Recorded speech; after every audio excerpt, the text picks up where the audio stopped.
Hello everyone, this is Sakshi Vishnoi. Welcome to Magnet Brains. So students, इस video में हम लोग क्या पढ़ने वाले हैं? इस वीडियो में हमारा जो एग्जाम है CUET, इसका जो डोमेन सब्जेक्ट है इकोनॉमिक्स और बिजनेस इकोनॉमिक्स, इसका मॉक टेस्ट पेपर 5 सॉल्व करने वाले हैं। आई होप सो कि 4 तक आप लोग ऑलरेडी जो है वो वीडियोस को देख चुके हो और अपनी जो प्रैक्टिस है वो कर चुके हो। बेसिकली मॉक टेस्ट पेपर क्या है स्टूडेंट्स? ये एक काइंड ऑफ आपके प्रैक्टिस पेपर या एक काइंड ऑफ आप उससे सैंपल पेपर भी कह सकते हो, राइट? सैंपल पेपर में बेसिकली हम क्या देखते हैं, जैसा एग्जाम आएगा उस पूरे पैटर्न में जो है हम क्वेश्चंस को देखते हैं। तो सेम एग्जैक्टली हम लोग मॉक टेस्ट पेपर में भी यही देखने वाले हैं कि जैसा हमारा प्रॉपरली पेपर आने वाला है वैसे ही हम अपनी जो पूरा ये मॉक टेस्ट है ये देखेंगे उसी पैटर्न में, ठीक है? तो आप जल्दी से स्टार्ट करते हैं इस चीज को। आई गेस 4 तक आप देख चुके हो तो आपको जो पैटर्न है वो अच्छे से समझ में आ ही चुका है। अब जो है हम ज्यादा से ज्यादा नंबर ऑफ क्वेश्चंस को सॉल्व करते हैं ताकि आपकी प्रैक्टिस जो है वो अच्छे से हो जाए। अब आगे बढ़ने से पहले हम सबसे पहले क्या देखेंगे, जनरल इंस्ट्रक्शंस देखने वाले हैं। Time allowed we know that would be 45 minutes और पर सब्जेक्ट आपके मैक्सिमम मार्क्स कितने होंगे? 200 मार्क्स, ठीक है? हर सब्जेक्ट के लिए आपको 45 मिनट्स मिलेंगे एंड हर सब्जेक्ट में आपके 200 मार्क्स होंगे। All right, so this paper consist of 50 MCQs, attempt any 40 out of 50। ये बहुत क्लियर है। उसके बाद में करेक्ट आंसर और the most appropriate answer would be given 5 marks. Any incorrect option would be given, या जो भी इनकरेक्ट आंसर है उसके लिए डिडक्ट किया जाएगा 1 मार्क, दैट इज -1 मार्क होगा। अनआंसर्ड और marked for review will be given no mark, that is 0। More than one option is found to be correct, then 5 marks will be awarded to only those who have marked any of the correct option, ठीक है? ये बहुत ही important है ये वाला instruction. That is अगर कोई भी एक पर्टिकुलर क्वेश्चन ऐसा आ जाए जिसमें कि एक से ज्यादा ऑप्शन क्या है करेक्ट अगर हो रहे हैं तो उसमें से आपको वो ऑप्शन को चूज करना है। एटलीस्ट जितने भी करेक्ट है उसमें से एक कोई भी जो करेक्ट ऑप्शन उसे चूज कर दो, आपको मार्क्स मिल जाएंगे। अगर आप उसको छोड़कर आ जाओगे, बोल दोगे कि ये क्वेश्चन ही गलत था, तो आपको 0 मार्क्स मिलेगा, ठीक है?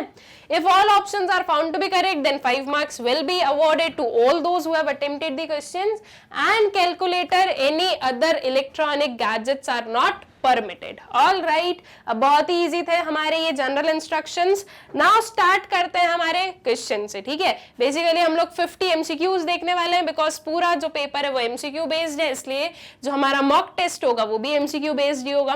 तो सबसे पहले जो फर्स्ट वाला हमारा क्वेश्चन है वो देखते हैं। That is M3 is equals to, देखो बहुत ही इजी क्वेश्चन है। M1 M2 M3 M4 हम लोगों ने पढ़े हैं। ये हमारे क्या है, वेरियस जो मनी सप्लाई है उनके जो है पार्ट्स हो गए, टाइप्स हो गए। तो इसमें से M3 क्या होता है हमें ये बताना है, ठीक है? देखो ऑप्शंस में क्या लिखा है, M1 plus time deposits of all commercial bank plus cooperative banks excluding inter bank time deposits, ठीक है? देन बी ऑप्शन है आपका M1 plus time deposits of all commercial banks excluding inter bank time deposits, ठीक है? अब A option और B option में difference क्या है? यहाँ पर लिखा है commercial bank and cooperative banks और बी वाला जो ऑप्शन है उसमें सिर्फ और सिर्फ कमर्शियल बैंक लिखा है, ठीक है? फिर सी वाले ऑप्शन पर आए तो M1 plus demand deposits of all commercial bank and cooperative banks excluding inter bank time deposits and D option है आपका M2 plus time deposits of all commercial bank and cooperative banks including inter bank time deposits. Okay, तो अब इसमें से आपको क्या बताना है? Correct option. तो स्टूडेंट्स करेक्ट ऑप्शन क्या होगा? बेसिकली आपको जो है इसके लिए आपका जो M3 के जो सारे कंपोनेंट्स है वो पता होना जरूरी है। अब जो कुछ ऐसे क्वेश्चंस आ जाते हैं इनमें जो है आप ये नहीं कर सकते कि ये होगा ये होगा ये होगा। ये जो चीज है ये आप लोगों को पता होनी चाहिए, ठीक है? और कैसे आपको ये सारी चीजें याद रहेंगी या पता रहेंगी? कुछ नहीं, सिंपली रिवाइज करो। देखो आपकी 12th क्लास में आप इस चीज को ऑलरेडी अच्छे से पढ़ चुके हो, उसके बाद में रिवाइज करो इसे अच्छे से, हर एक चीज को अच्छे से रिवाइज करो। जो वेरियस वीडियोस आप लोगों के लिए अवेलेबल है वो देखो, जो 1 शॉट रिवीजन हो गए, जो एक्स्ट्राज में मैंने करवाए वो सारे वीडियोस देखो और अपना रिवीजन करो, सारी चीजें अच्छे से याद हो जाएगी, ठीक है? तो जब हम M3 की बात करते हैं तो M3 में क्या आता है? M3 में आता है M1 प्लस इसमें क्या आता है, टाइम डिपॉजिट्स आते हैं। तो अब यहाँ से हमें समझ में आ गया कि टाइम डिपॉजिट्स अगर हम देखें तो इसमें है, ये यहाँ पर तो डिमांड डिपॉजिट हो गया, इसलिए ये वाला ऑप्शन गलत है, और यहाँ पर M2 है, इसलिए ये वाला ऑप्शन गलत है। अब बात आती है कि ऑप्शन ए या ऑप्शन बी कौन सा सही होगा। क्या डिफरेंस है दोनों में, ऑप्शन ए में कोऑपरेटिव बैंक्स भी लिखा हुआ है एंड ऑप्शन बी में कोऑपरेटिव बैंक्स नहीं है। तो आपको अब यहाँ पर स्पेसिफिकली पता होना चाहिए कि क्या आएगा, ठीक है। यहाँ पर जो है वो चीज जो है कि हम देख लेंगे वो नहीं कर सकते, क्योंकि ये पता होना चाहिए, बहुत ही क्लियर कट पता होना चाहिए आपको कि कोऑपरेटिव बैंक्स आएंगी या नहीं आएंगी। तो अगर हम आंसर देखें स्टूडेंट्स, तो that would be your option A, that is cooperative bank जो होती है उनके साथ में जो भी टाइम डिपॉजिट्स है वो भी पार्ट होता है आपके M3 का। ऑल राइट, सो M3 के लिए आपका करेक्ट ऑप्शन क्या हो गया, योर ऑप्शन ए, ठीक है। फिर आगे चले नेक्स्ट वाले क्वेश्चन पर। Identify the correctly matched pair of the items in column A to those in column B, ठीक है। Column A and column B के जो करेक्टली मैच्ड पेयर्स हैं वो हमें आइडेंटिफाई करने हैं। क्या लिखा है कॉलम ए में, मनी फ्लो, वहीं इसके कॉलम बी में इसके सामने क्या लिखा है, डिप्रिसिएशन, ठीक है।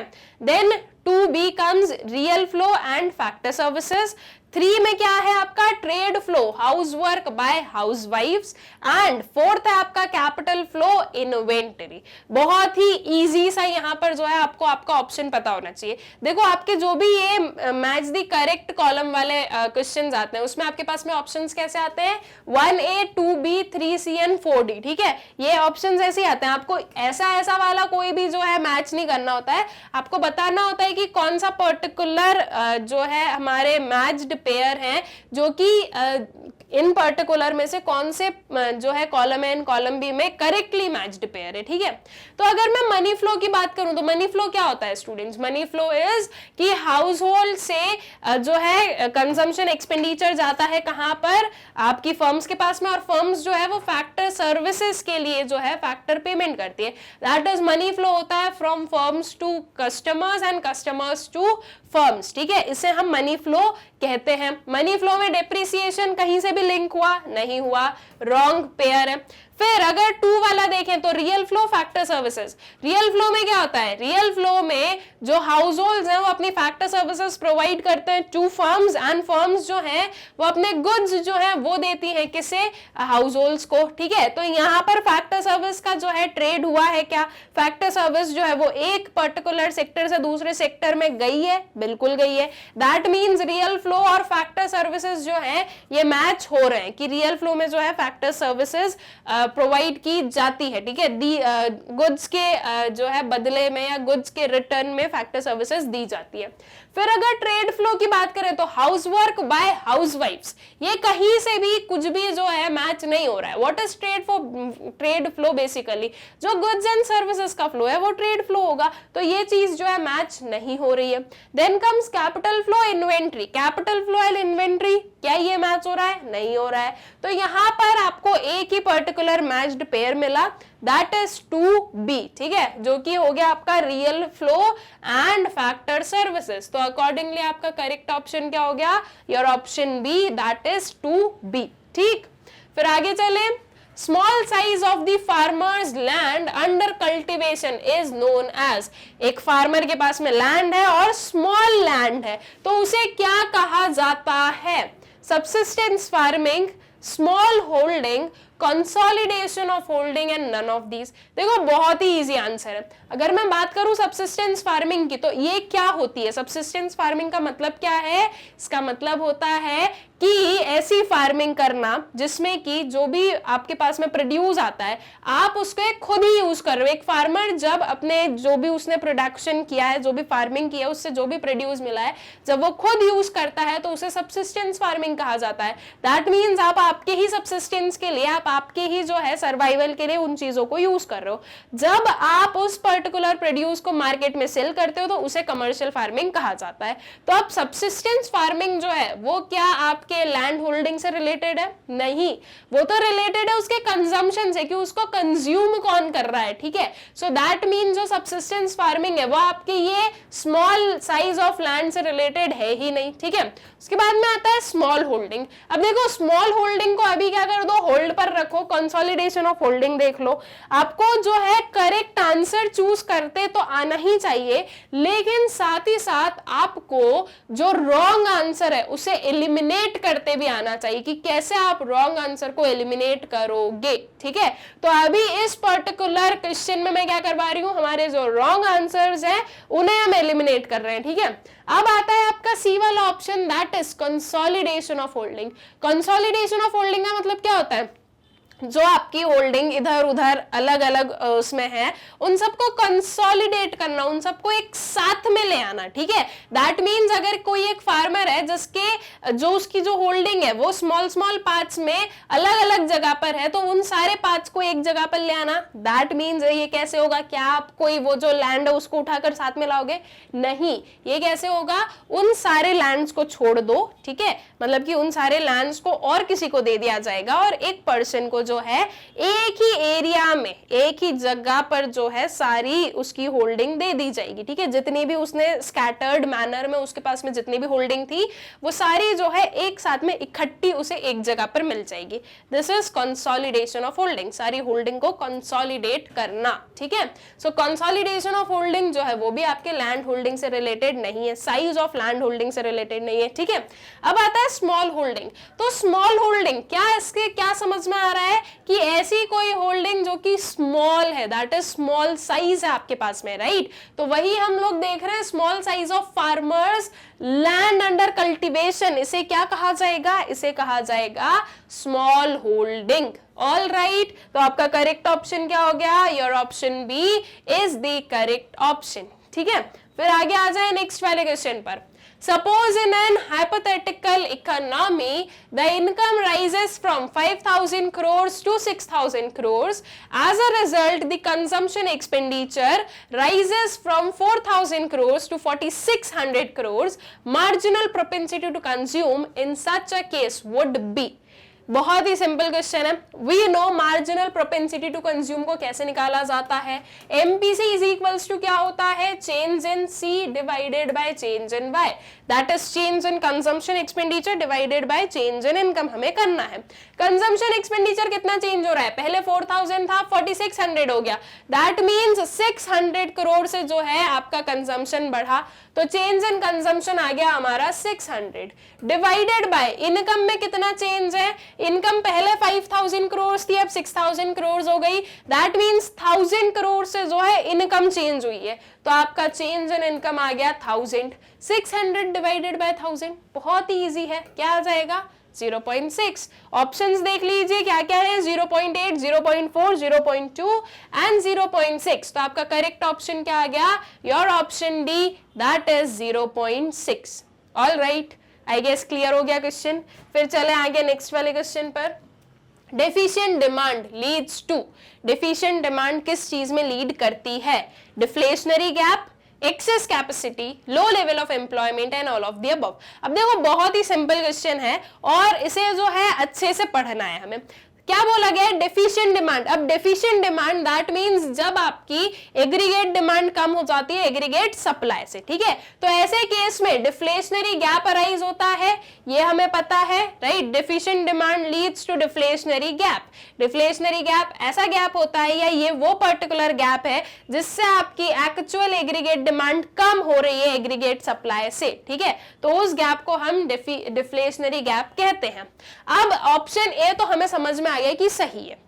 अगर मैं ऑप्शन सी को देखूं तो क्या लिखा हुआ है, लो लेवल ऑफ एम्प्लॉयमेंट। जब डेफिशिएंट डिमांड है स्टूडेंट्स तो क्या हो रहा है, डिमांड कम हो रही है। All right, AD is less than AS वाली कंडीशन है, डिमांड हो रही है कम।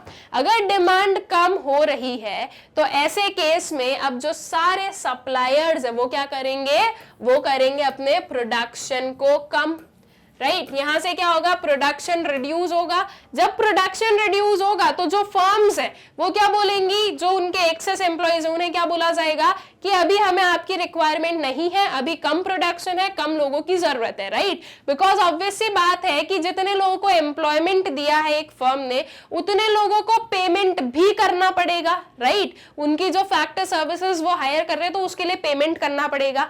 और एक फर्म का जो प्रॉफिट है या जो इनकम है वो कहां से होती है? वो गुड्स को सेल करके होती है। डिमांड कम है मतलब वो कम गुड्स को सेल कर पा रहे हैं, तो ऐसे केस में वो प्रोडक्शन को भी कम करेंगे, वो फालतू में जो है हाई प्रोडक्शन नहीं रखने वाले हैं, ठीक है? यहां से प्रोडक्शन कम होगा तो प्रोडक्शन के साथ साथ में जो एम्प्लॉयमेंट लेवल है वो भी क्या हो जाएगा? कम हो जाएगा, है ना? तो क्या लिखा हुआ है? Low level of employment, right? So employment level कम होगा, दैट मींस वही चीज लो लेवल ऑफ एम्प्लॉयमेंट हमें देखने को मिलेगा। तो डेफिशिएंट डिमांड की वजह से ये भी हो गया। अब अगर मैं बी ऑप्शन को देखूं, सो दैट इज एक्सेस कैपेसिटी। अब एक्सेस कैपेसिटी जो है वो क्या डेफिशिएंट डिमांड की वजह से अराइज हो रही है? देखो यहां पर जो है ना, बस थोड़ा सा आपको आपका माइंड यूज करना है। यूजुअली क्या होता है, हम देखते हैं डेफिशिएंट डिमांड।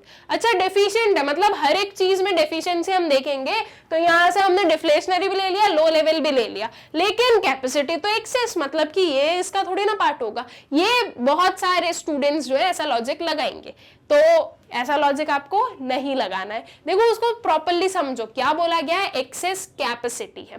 दैट मीन्स मान लो हमारी इकोनॉमी जो है फुल एम्प्लॉयमेंट लेवल पर वर्क कर रही है, ठीक है?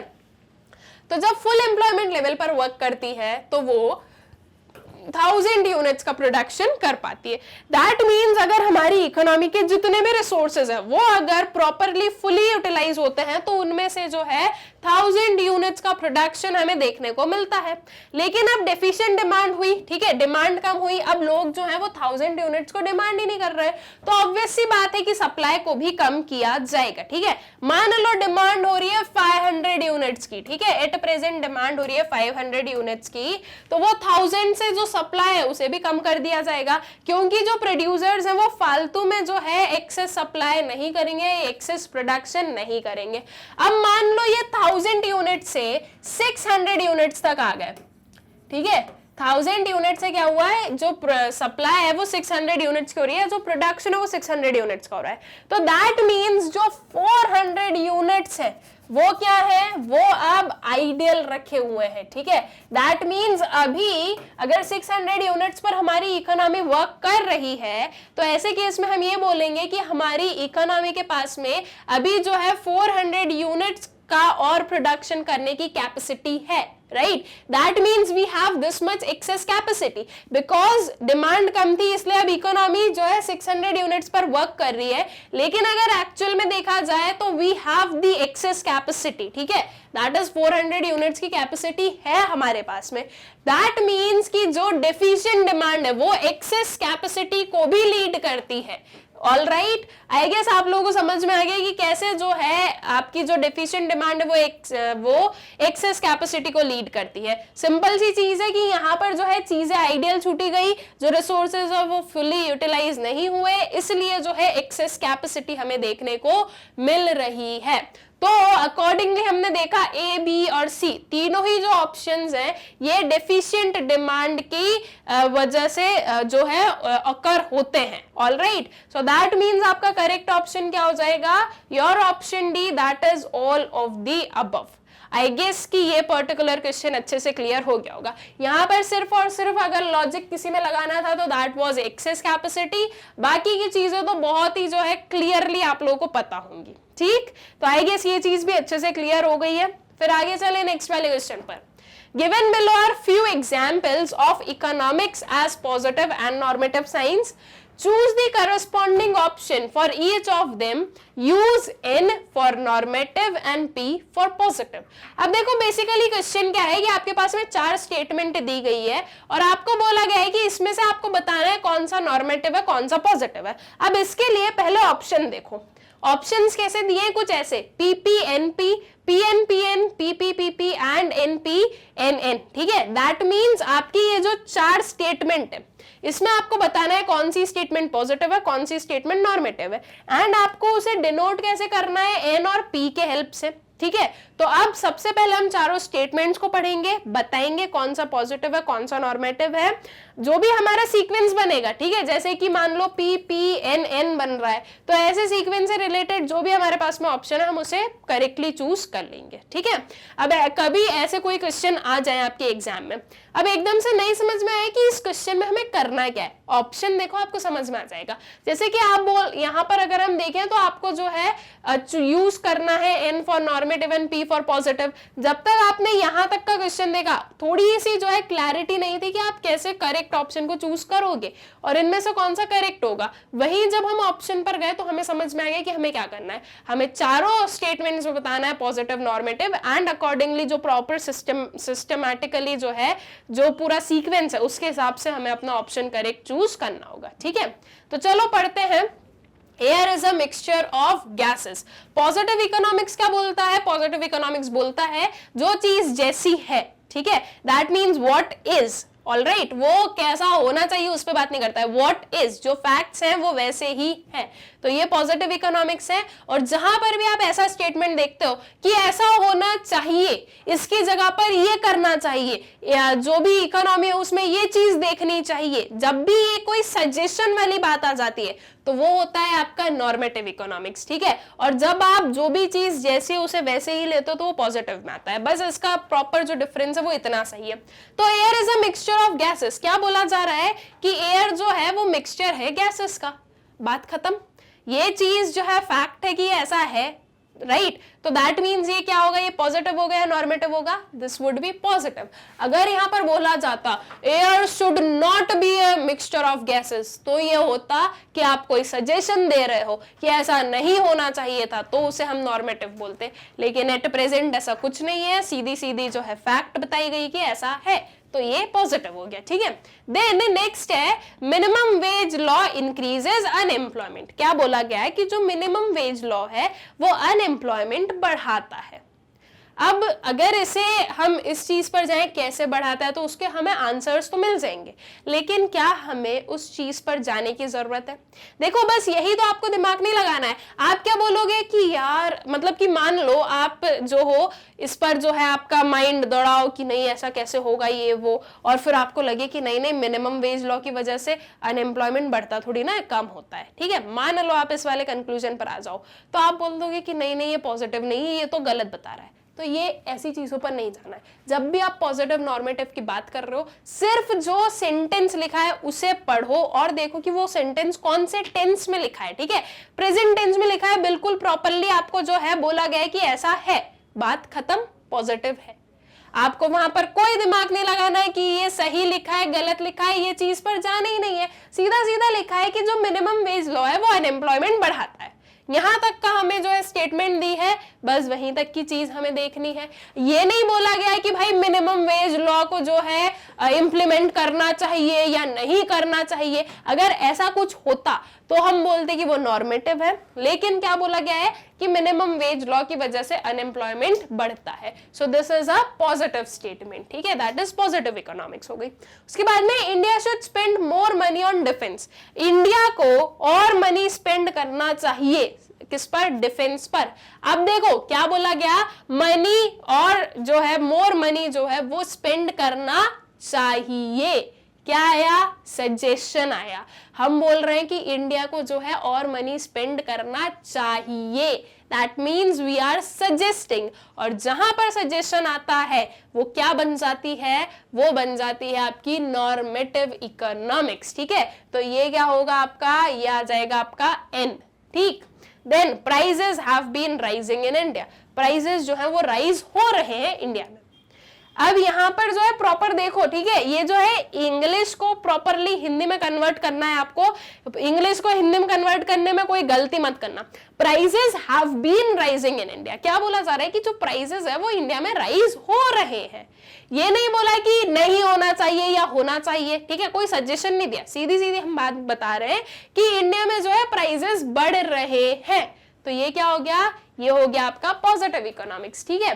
तो आपने जो है चारों ही आपकी स्टेटमेंट में पॉजिटिव नॉर्मेटिव बता दिया। क्या सीक्वेंस आया हमारा? PPNP, ठीक है। तो अब हमें ऐसा जो है ऑप्शन देखना है जिसमें PPNP लिखा होगा। ऑप्शन पर आते हैं। ए वाला ऑप्शन अगर हम देखें पीपीएनपी जो हमने देखा, जो हमने बोला वही है ये, राइट। तो इसके अकॉर्डिंगली हम जो है क्या, कौन से ऑप्शन को करेक्ट करेंगे, योर ऑप्शन ए। अगर बी वाले को देखूं तो क्या है, पीएन पीएन, ये चीज हमने नहीं देखी। सी में क्या है, सारी पी है, लेकिन हमने देखा कि थर्ड वाली स्टेटमेंट नॉर्मेटिव थी। और डी वाला जो ऑप्शन है उसमें एन पी एन एन दिया है, तो ये चीज भी हमने नहीं देखी, ठीक है। हमारे अकॉर्डिंग कौन सा ऑप्शन सही है, PPNP, that is your option A. All right, I guess question अच्छे से क्लियर हो गया है। आ जाए नेक्स्ट वाले क्वेश्चन पर। The dash of the environment implies that the resource extraction rate is not above the rate of resource regeneration. Options आपके पास में absorptive capacity, carrying capacity, assimilation capacity and opportunity cost. अब देखो यहां पर जो confusion होता है ना आप लोगों को, दैट इज एब्जॉर्प्टिव आएगा या कैरिंग कैपेसिटी आएगा। अच्छे से याद रखना, जब हम एब्जॉर्प्टिव कैपेसिटी की बात करते हैं तो उसमें बोला जाता है रिसोर्स को, सॉरी नॉट रिसोर्स, वेस्ट को एब्जॉर्ब करना, ठीक है। दैट मीन्स जब हम एब्जॉर्प्टिव कैपेसिटी की बात करते हैं, सो दैट क्लियरली मीन्स कि जो एनवायरमेंट का वेस्ट एब्जॉर्प्शन रेट है वो किससे कम होना चाहिए, वो आपके वेस्ट एक्सट्रैक्शन रेट से ज्यादा होना चाहिए, ठीक है। कम नहीं होना चाहिए, ज्यादा होना चाहिए। कंफ्यूज नहीं होना है। मैं अगर आपको ऐसा लग रहा है कि मैडम आप कंफ्यूज कर रहे हो, तो ये आपके जो है माइंड को खोलने की जरूरत है। यहाँ पर कंसंट्रेशन अगर आप लगाओगे तो सब सही जो है समझ में आ जाएगा। देखो जब भी एब्जॉर्प्टिव कैपेसिटी की बात आए, क्या याद रखना, वेस्ट से रिलेटेड, ठीक है, कि वेस्ट का एब्जॉर्प्शन और वेस्ट का जनरेशन इससे रिलेटेड होगा। और जब हम केयरिंग कैपेसिटी की बात करें तो ये रिसोर्स से रिलेटेड होगा, ठीक है, रिसोर्स का एक्सट्रैक्शन और रिसोर्स का रीजनरेशन।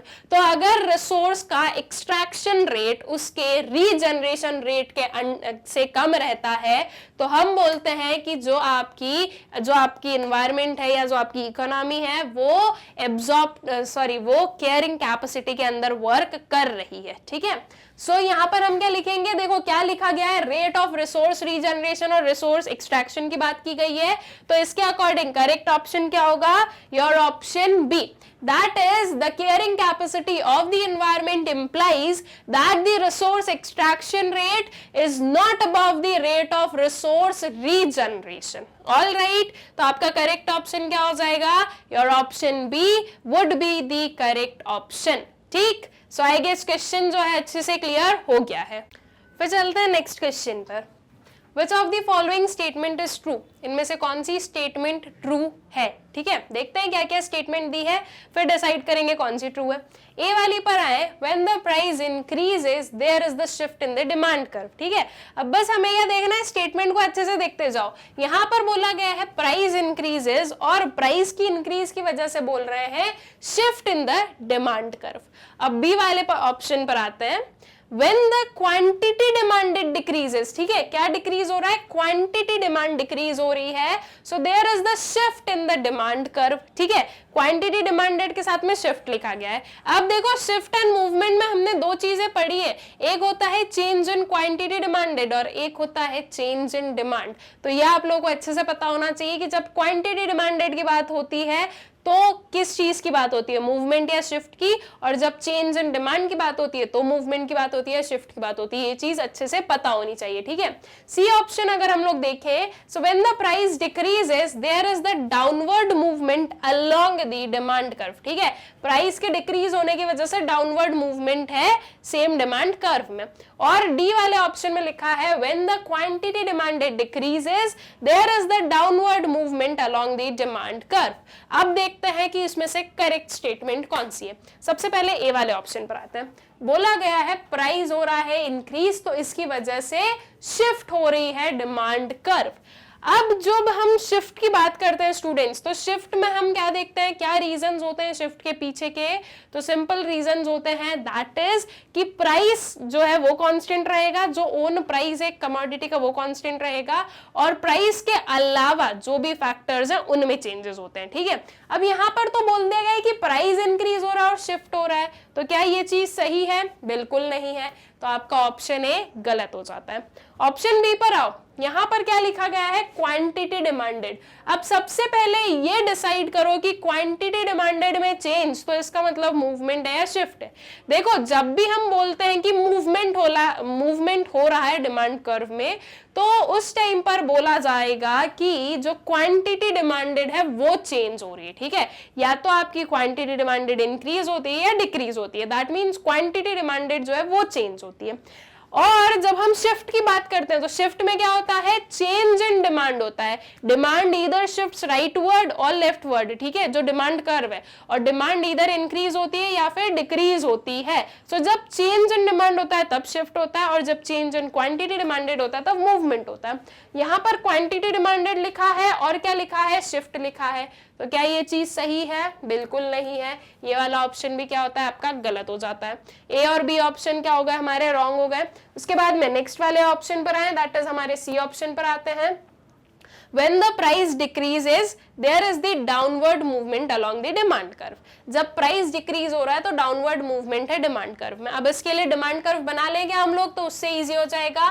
हमने प्राइस ले लिया है कहां पर, अपने वाई एक्सिस पर, प्राइस को आप वाई एक्सिस पर ही लेते हो, और जो क्वांटिटी डिमांडेड है वो आ जाएगी आपकी एक्स एक्सिस पर, ठीक है।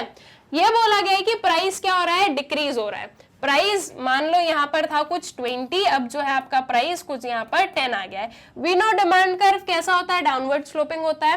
तो जब प्राइस डिक्रीज हो रहा है स्टूडेंट्स, अब पहले प्राइस यहाँ पर था तो आपका डिमांड कर्व इधर था, आपकी क्वांटिटी डिमांडेड कुछ ये थी, ठीक है, क्यू। अब प्राइस आपका कम हुआ, यहाँ पर डिक्रीज हुआ, तो आपका ये जो डिमांड कर्व है वो आगे शिफ्ट हुआ, ठीक है, वो अब यहाँ पर आ गया है। ये वाला पॉइंट आ गया हमारा, आपकी क्वांटिटी डिमांडेड हो गई Q1। आप क्या देख रहे हो कि आप पॉइंट ए से पॉइंट बी पर जा रहे हो, तो पॉइंट ए से पॉइंट बी पर जा रहे हो, कैसा स्लोप है ये, डाउनवर्ड है या अपवर्ड है, आप ए से बी पर आ रहे हो, ठीक है। So this is the downward slope. ये क्यों हुआ, क्योंकि प्राइसेस डिक्रीज हुए, ठीक है, प्राइस डिक्रीज हुआ, so there is the downward movement. क्या आपका जो स्टेटमेंट सी है वो सही आ रही है, बिल्कुल आ रही है। हमने देखा कि जब प्राइस कम हुआ तो पॉइंट ए से पॉइंट बी पर जाना है तो हमें डाउनवर्ड साइड जाना होगा, तो जब प्राइस डिक्रीज होता है तो क्या होता है, डाउनवर्ड मूवमेंट हमें देखने को मिलता है, ठीक है। दैट मींस आपका ऑप्शन सी जो है वो हमें सही अभी तक का दिखा है। उसके अलावा अभी ऑप्शन डी को और पढ़ लेते हैं, ऑप्शन डी में क्या है वो भी चीज देख लेते हैं, एक बार चेक कर लेते हैं। तो ऑप्शन डी बोल रहा है when the quantity demanded decreases there is the downward movement along the demand curve, ठीक है। अब देखो फिर से मैं यहाँ पर ले लेती हूँ प्राइस, और ये आ गई हमारी क्वांटिटी डिमांडेड, ठीक है। एक हम लोग अपना कर्व बना ले, हमें पता है कि जो आपका डिमांड कर्व है वो तो आपका ऐसा ही कर्व बनता है, एक डाउनवर्ड स्लोपिंग कर्व बनता है, ठीक है। तो मैंने ये कर्व बना लिया। मान लो आपको क्या करवाना है, क्वांटिटी डिमांडेड को डिक्रीज करवाना है, ठीक है। मान लो पहले जो क्वांटिटी डिमांडेड थी वो थी Q, दैट इज इस पॉइंट पर वो आ रही थी, तो ये आपका पॉइंट ए हो गया। अब आपको जो है पॉइंट बी पर जाना है, और पॉइंट बी कहां पर होगा, वो चीज डिफाइन करेगा कि क्वांटिटी डिमांडेड इंक्रीज हो रही है डिक्रीज हो रही है। अब हमने देखा क्वांटिटी डिमांडेड क्या हो रही है, डिक्रीज हो रही है, ठीक है। डिक्रीज मतलब कि आपका जो है लेफ्टवर्ड साइड आने वाला है। मान लो अब आपकी क्वांटिटी डिमांडेड Q1 है, दैट मीन्स यहां पर जो है ये आया आपका पॉइंट बी। आपको ए से बी पर जाना है, कौन से पॉइंट से कहां जाना है ये चीज अच्छे से समझो, तो जो आपका ऑप्शन है या जो आपका आंसर है वो आप करेक्टली बता पाओगे। आपको ए पॉइंट से बी पॉइंट पर आना है, दैट मीन्स आप अपवर्ड साइड जाने वाले हो, राइट। सो जब ये होगा, जब क्वांटिटी डिमांडेड डिक्रीज होगी, तो कौन सा जो है आपको मूवमेंट देखने को मिलेगा डिमांड कर्व में, अपवर्ड मूवमेंट देखने को मिलेगा। यहां पर क्या लिखा है, यहां पर लिखा है डाउनवर्ड, तो क्योंकि ये डाउनवर्ड लिखा है तो आपका ये जो ऑप्शन है ये क्या हो जाएगा, ये गलत हो जाएगा, क्योंकि अपवर्ड मूवमेंट होगा, ठीक है। तो आपका इसमें करेक्ट ऑप्शन क्या आ जाएगा, your option C would be the correct option, that is when the price decreases there is the downward movement along the demand curve. All right, फिर चले नेक्स्ट वाले क्वेश्चन पर। Which one of the following is not a capital expenditure? अब आपको बताना है कि इनमें से क्या है जो कि कैपिटल एक्सपेंडिचर नहीं है। ये जो पर्टिकुलर जो क्वेश्चन है कौन से चैप्टर से आ गया हमारे पास में, फॉरेन एक्सचेंज से रिलेटेड आ गया, ठीक है। तो अब जब हम capital expenditure, sorry not foreign exchange, ये किससे आ गया आपका जो गवर्नमेंट बजट वाला है, ठीक है।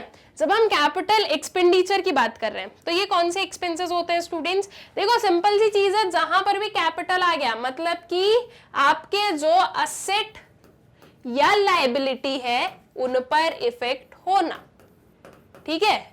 असेट या लायबिलिटी पर अगर इफेक्ट हो रहा है तो वो आपका कैपिटल जो है कैपिटल वाला जो हमारा पार्ट है उसमें आता है। एक हमारे रेवेन्यू होते हैं और एक हमारे कैपिटल वाले जो ट्रांजैक्शंस है वो होते हैं। तो कैपिटल वाले में क्या आएंगे, जो भी असेट या लायबिलिटीज पर अफेक्ट करते हैं। अब आगे लिखा गया है एक्सपेंडिचर। एक्सपेंडिचर का मतलब क्या हो जाएगा कि आपके पास से मनी का जाना, ठीक है, आप मनी रिसीव नहीं कर रहे हो, आप मनी जो है वो पे कर रहे हो, ठीक है, तो वो आपका एक्सपेंस आ जाएगा।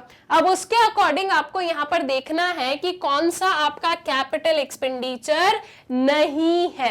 ऑप्शंस देखें, फर्स्ट वाला देखें तो loans advanced by World Bank. World Bank ने क्या किया, लोन दिया है किसे, हमें। ये एक काइंड ऑफ आपकी लायबिलिटी पर अफेक्ट कर रहा है, इसकी वजह से आपकी लायबिलिटी बढ़ी, तो ये चीज तो हमने देखा कि हो रहा है। लेकिन आगे देखिए कि क्या हो रहा है, जो वर्ल्ड बैंक है उन्होंने लोन दिया है, तो आपके लिए ये क्या हुई, आपके लिए ये रिसीट हुई, आप उस पर्टिकुलर मनी को रिसीव कर रहे हो। जब आप उसे वापस रीपे करोगे तब वो आपका एक्सपेंस होगा। एट प्रेजेंट आप क्या कर रहे हो, एट प्रेजेंट आप उस मनी को रिसीव कर रहे हो, राइट। सो एट प्रेजेंट ये आपकी क्या है, कैपिटल रिसीट है, कैपिटल एक्सपेंडिचर नहीं है।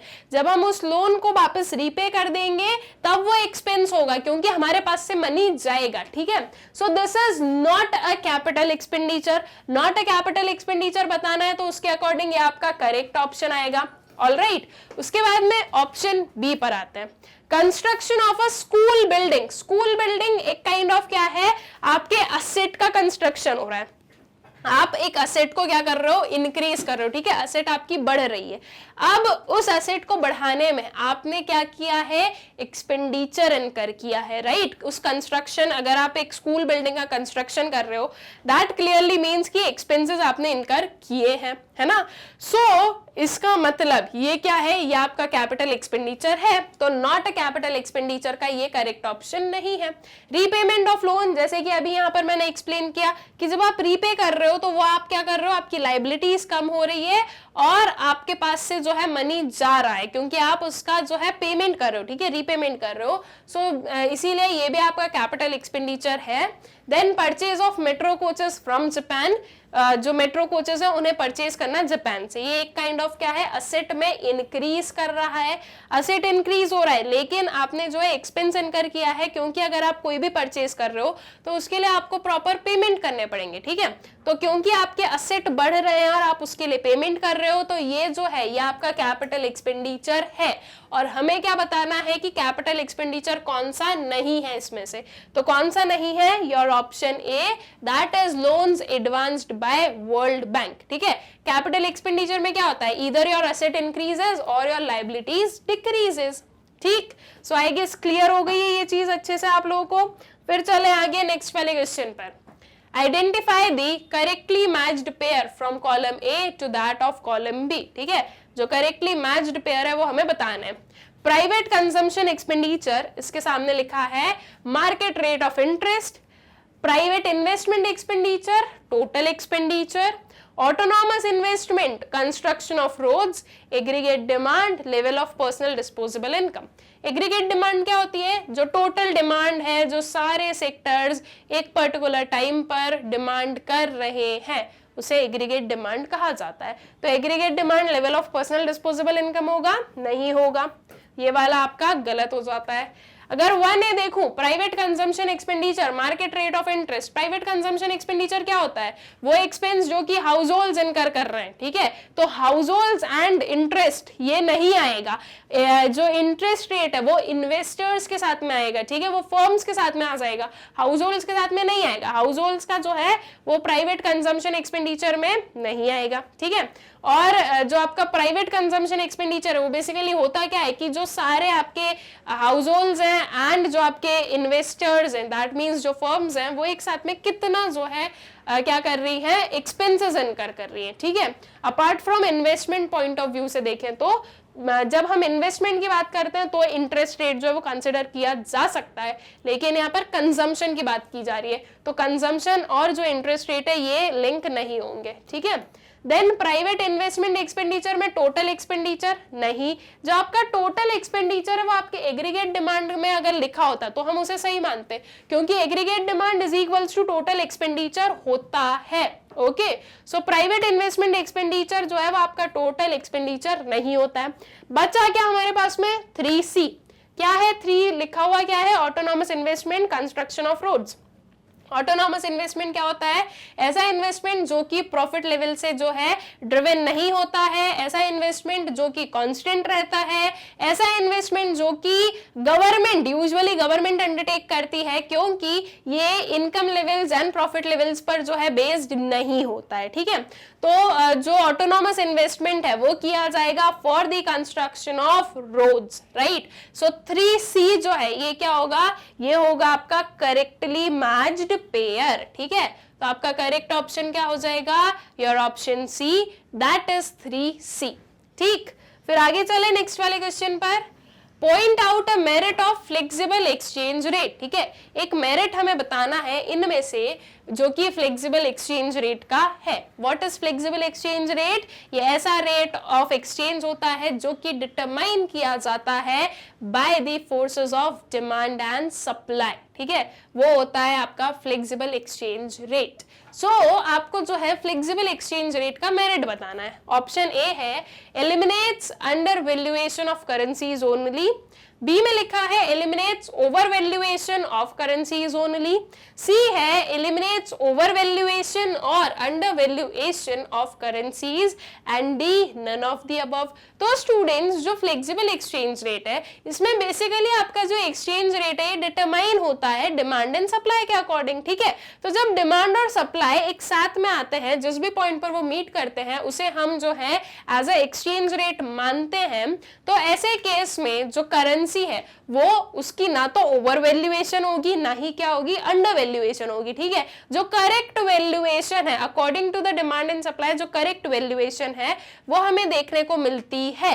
सो दैट मीन्स ये जो चीज लिखी गई है only under valuation, only over valuation, ये क्या है, ये गलत है, क्योंकि यहाँ पर टर्म है ओनली। बट अगर हम फ्लेक्सिबल एक्सचेंज रेट की बात करें तो फ्लेक्सिबल एक्सचेंज रेट में ना ही आपकी ओवर वैल्यूएशन होगी और ना ही अंडर वैल्यूएशन होगी, मतलब कि दोनों ही चीज क्या होगी, एलिमिनेट होगी। ठीक है, सो इसके अकॉर्डिंग आपका जो ऑप्शन सी है ये क्या होगा, ये होगा आपका correct option, that is eliminates over valuation और अंडर वैल्यूएशन ऑफ करेंसीज। ठीक, सो आई गेस क्लियर हो गया क्वेश्चन। फिर चले आगे। Foreign exchange transactions dependent on other foreign exchange transactions are called, ऐसे foreign exchange transactions जो कि किसी दूसरे foreign exchange transaction पर dependent है, इन्हें क्या कहा जाता है, current account transactions, capital account transactions, autonomous transactions and accommodating transactions। देखो बहुत ही सिंपल आंसर है, that is your option D, accommodating transactions। अगर हम autonomous transactions की बात करें तो ये जो है ये independent होते हैं of the state of other transactions। ठीक है, that means ये जो है ये मतलब as in the form of profit के रूप में जो है ये undertake किए जाते हैं। accommodating transactions क्या होते हैं, accommodating transactions वो ट्रांजैक्शंस होते हैं जो कि अंडरटेक किए जाते हैं कोई भी डेफिशिएंसी, नॉट डेफिशिएंसी, बेसिकली जो डिसइक्विलिब्रियम है वी शुड से। ठीक है, disequilibrium in balance of payment जो होता है उसे इक्विलिब्रियम में कन्वर्ट करने के लिए अकोमोडेटिंग आइटम्स का या अकोमोडेटिंग ट्रांजैक्शंस को जो अंडरटेक किया जाता है। ठीक है, तो जो आपके अकोमोडेटिंग ट्रांजैक्शंस है वो किस पर डिपेंडेंट है, दूसरे फॉरेन एक्सचेंज ट्रांजैक्शंस पर, राइट। दूसरे ट्रांजैक्शंस कैसे हो रहे हैं उन पर बेस्ड ये चीज हम लोग देखते हैं। वहीं ऑटोनॉमस की बात करें so these are independent of the state of other transactions. Capital account और करेंट अकाउंट ट्रांजैक्शंस तो ये तो बिल्कुल अलग चीज हो गई, राइट। तो ये जो है ये यहां से रिलेटेड नहीं है। ऑल राइट, तो आपका करेक्ट ऑप्शन वुड बी और ऑप्शन डी। फिर आ जाए नेक्स्ट क्वेश्चन पर। Maximum size of cultivable land holding that an individual और family can hold is called. जो maximum size of land holding है, ठीक है, मतलब कि एक जो भी फैमिली है या जो भी एक इंडिविजुअल है वो इन टोटल कितना जो है मैक्सिमम लैंड को होल्ड कर सकते हैं, उसे क्या कहा जाता है। Land ceiling, consolidation of land, fellow land cooperating farm land. देखो बहुत ही इजी है इसका answer, that would be land ceiling, right. Land ceiling क्या बताता है कि कोई भी जो एक फैमिली है वो इन टोटल मैक्सिमम जो लैंड होल्डिंग है वो इतनी ही रख सकती है, that is the land ceiling. Ceiling that is maximum limit, ठीक है, इससे ज्यादा जो है आप लैंड को होल्ड नहीं कर सकते हो। ऑल राइट, तो आपका option A that is land ceiling is the correct option. All right, फिर आ जाए नेक्स्ट क्वेश्चन पर। An establishment with 6 hired workers is known as, ऐसा establishment जिसमें 6 hired workers है, उन्हें उस पर्टिकुलर establishment को क्या कहा जाता है? Public sector, private sector, formal sector और इनफॉर्मल सेक्टर। देखो जब नंबर ऑफ पर्सन या नंबर ऑफ वर्कर से रिलेटेड आपसे कुछ चीज पूछी जा रही है, सो दैट मीन्स वो या तो फॉर्मल सेक्टर होगा या इनफॉर्मल सेक्टर होगा। जो फॉर्मर और इनफॉर्मर है उसे हम डिस्टिंग्विश कैसे करते हैं? नंबर ऑफ वर्कर्स से, वर्कर्स के बेसिस पर।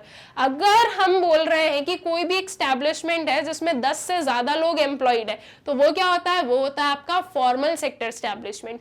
लेकिन अगर 10 से कम लोग एम्प्लॉयड होते हैं किसी एस्टैब्लिशमेंट में, तो वो क्या होता है? वो होता है informal sector establishment.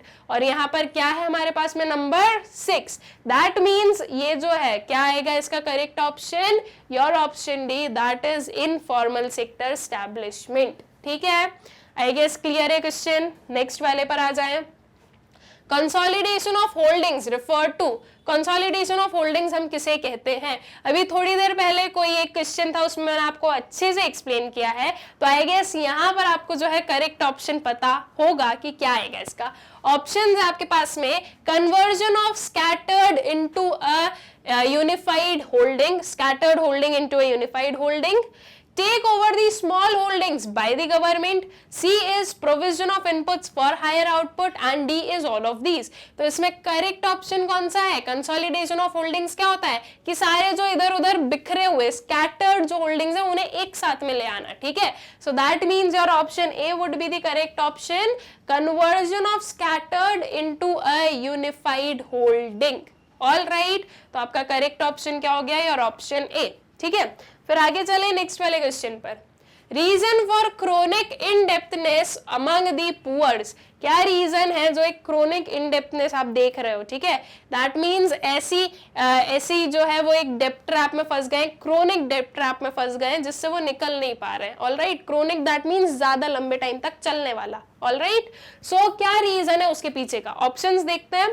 Poor work mainly as landless agricultural labourers, B है आपका poor borrow money from lenders who charge high rates of interest, C है the poor are highly vulnerable, they are not able to negotiate their legal wages from employers and are exploited, and D poors are landless even if some of them possess land, it is only dry और waste land. अब अगर देखा जाए तो यहाँ पर आपको जो है एक से ज्यादा ऑप्शन क्या लगेंगे? सही लगेंगे। लेकिन देखो जो सबसे एप्रोप्रिएट आंसर है, ठीक है, जो मोस्ट एप्रोप्रिएट आंसर है आपको वो चूज करना है। अब यहाँ पर आप बहुत ही इजीली बोल दोगे कि नहीं यार ए और डी ऑप्शन सही नहीं होगा, कहीं ना कहीं जो है बी या सी ऑप्शन में से कोई सा करेक्ट ऑप्शन आपका आने वाला है, राइट। तो अब ये क्या है ऑप्शंस? अगर मैं बी ऑप्शन को देखूं तो क्या है? Poor people borrow money from lenders who charge high rate of interest, क्योंकि लेंडर्स बहुत high rate of interest charge करते हैं इसलिए वो इनडेप्थनेस बढ़ती जाती है। बात सही है, लेकिन अगर इसी की जगह पे मैं सी ऑप्शन देखूं तो वो और ज्यादा अच्छे से एक्सप्लेन कर रहा है, राइट। आपका ऑप्शन बी भी सही बोल रहा है, लेकिन सी ऑप्शन ज्यादा एप्रोप्रिएट है क्योंकि वो ज्यादा अच्छे से एक्सप्लेन कर रहा है पुअर की जो ये कंडीशन है उसे। दैट इज पुअर क्या है? हाईली वनरेबल है, वो जो है नेगोशिएट नहीं कर पाते हैं उनके जो लीगल वेजेस हैं अपने एम्प्लॉयर से, और इसीलिए जो एम्प्लॉयर्स हैं उन्हें क्या करते हैं? एक्सप्लॉइट करते हैं, ठीक है। बिकॉज पुअर जो है उनके पास में नेगोशिएशन स्किल्स नहीं है, उन्हें पता ही नहीं होता है बहुत बार कि क्या क्या चीजें हैं, तो ऐसे वे में जो एम्प्लॉयर्स उन्हें एक्सप्लॉइट करते हैं और वो उस पुअरनेस में ही रहते हैं, ठीक है, मतलब कि वो अपने उस स्टेट से आगे बढ़ नहीं पाते हैं। तो अकॉर्डिंगली आपका करेक्ट ऑप्शन क्या हो जाएगा? Your option C. देखो ऐसे केसेस में आपको देखना है मोस्ट एप्रोप्रिएट आंसर कौन सा है। ये हम लोगों ने जो है अपने जनरल इंस्ट्रक्शंस में भी देखा कि आपको मोस्ट एप्रोप्रिएट आंसर जो वो चूज करना रहेगा, तो इनमें से मोस्ट एप्रोप्रिएट आएगा आपका ऑप्शन सी। ऑल राइट, फिर आ जाओ नेक्स्ट क्वेश्चन पर, identify the correctly matched pair of the items in column A to those in column B. देखते हैं क्या क्या गिवन है।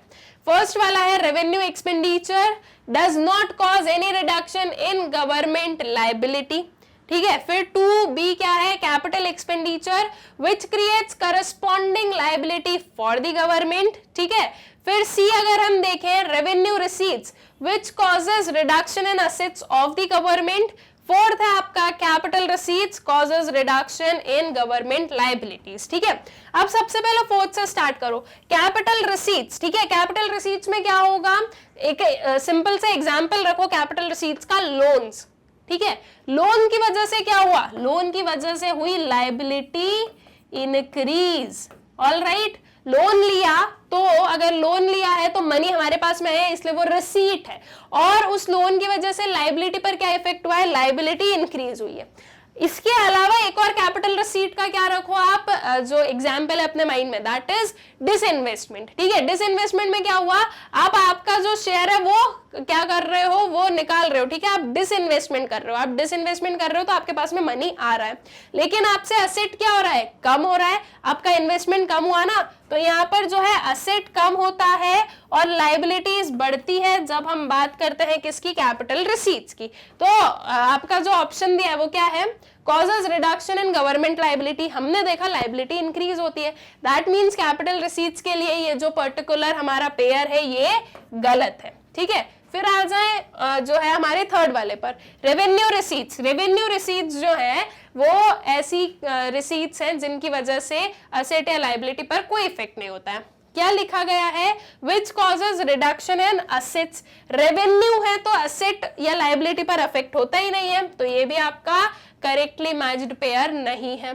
कैपिटल एक्सपेंडिचर, कैपिटल एक्सपेंडिचर में क्या लिखा गया है, विच creates corresponding liability for the government. अब कैपिटल एक्सपेंडिचर का एग्जांपल, रीपेमेंट ऑफ लोन, आपने क्या किया, लोन को रीपे कर दिया है, ठीक है। दैट मींस आपकी लायबिलिटी कम हो गई है। अगर हम कैपिटल एक्सपेंडिचर की बात कर रहे हैं तो इसमें लायबिलिटी क्या हो गई, कम हो गई। इसके अलावा एक और एग्जांपल लो असेट से related, purchase of a building, building खरीदी, आपके पास में असेट बढ़ा, और बिल्डिंग खरीदे तो एक्सपेंस इनकर किया गया, तो कैपिटल एक्सपेंडिचर में असेट इंक्रीज होता है, लायबिलिटी कम होती है।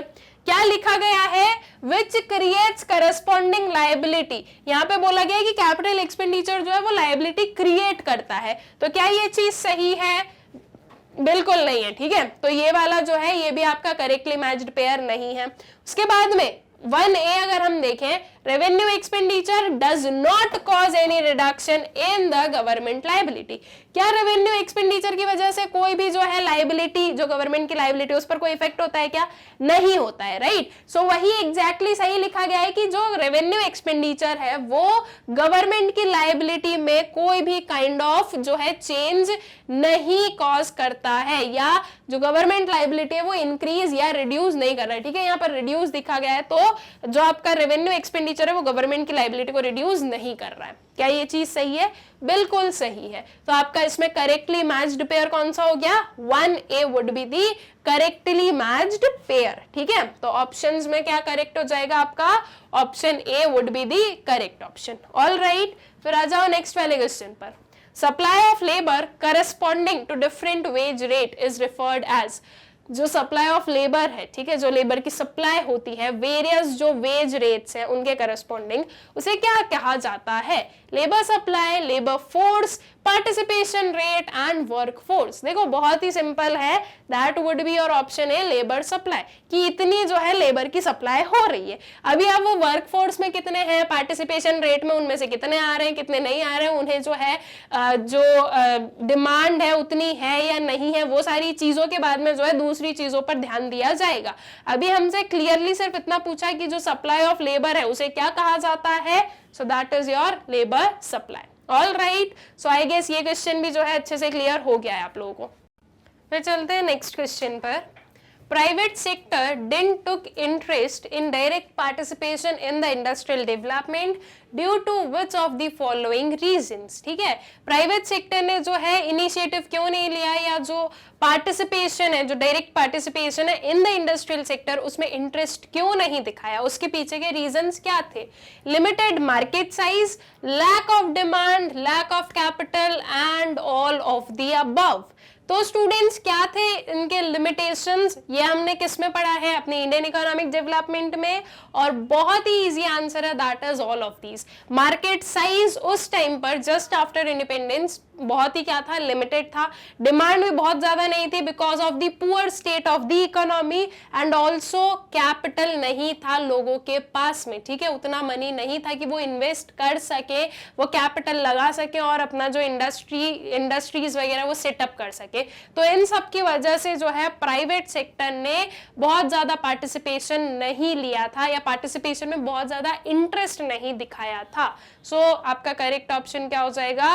Your option D, that is all of the above. ठीक, फिर आ जाओ नेक्स्ट क्वेश्चन पर। Equilibrium level of the income output is established when AS is equals to AD, C is equals to I, S is equals to Y and none of the above। बहुत ही easy answer है इसका, इसमें तो I don't think कि कोई भी kind of explanation की जरूरत है। That is AS is equals to AD। इसके अलावा जो एक और अप्रोच होता है एक और अप्रोच होता है इक्विलिब्रियम का, वो कौन सा होता है? SNI approach, that is saving is equals to investment. तो saving is equals to investment वाला कोई भी ऑप्शन हमारे पास में गिवन ही नहीं है, ठीक है। आपका करेक्ट ऑप्शन क्या हो गया? AS is equals to AD। ठीक, फिर आ जाओ नेक्स्ट क्वेश्चन पर। Which of the following statement is incorrect? Incorrect statement हमें बतानी है, ठीक है।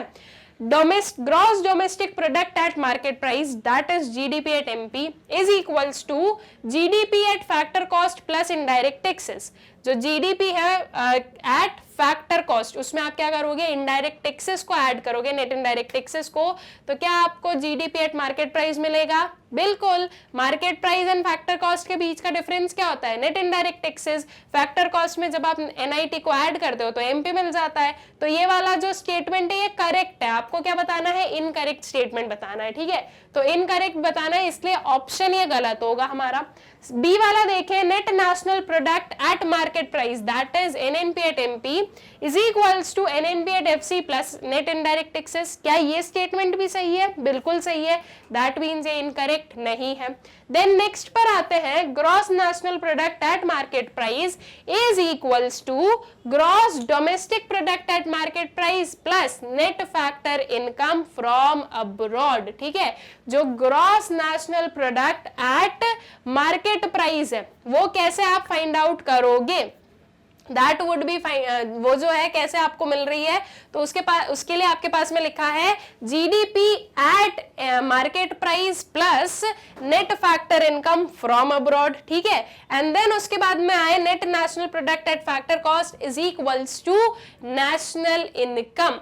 तो net national product at factor cost जो वो नेशनल इनकम ही होता है। अगर सी ऑप्शन देखें तो ये भी सही है। अगर बी ऑप्शन पर आए स्टूडेंट्स, तो बी ऑप्शन भी जो है हमारे पास में सही ही गिवन है।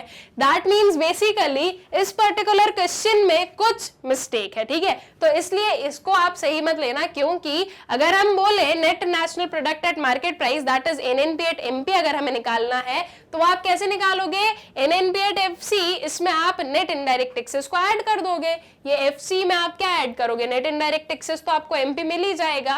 तो इट मींस कि कुछ जो है स्लाइड से कुछ कहीं कुछ मिस्टेक है, तो उसको आप इग्नोर करो। यहां से हमें समझ में आया कि हमारे चारों ही ऑप्शंस क्या थे, चारों ही ऑप्शंस जो है उसमें, या जो चारों ही स्टेटमेंट्स है वो करेक्ट है, ठीक है।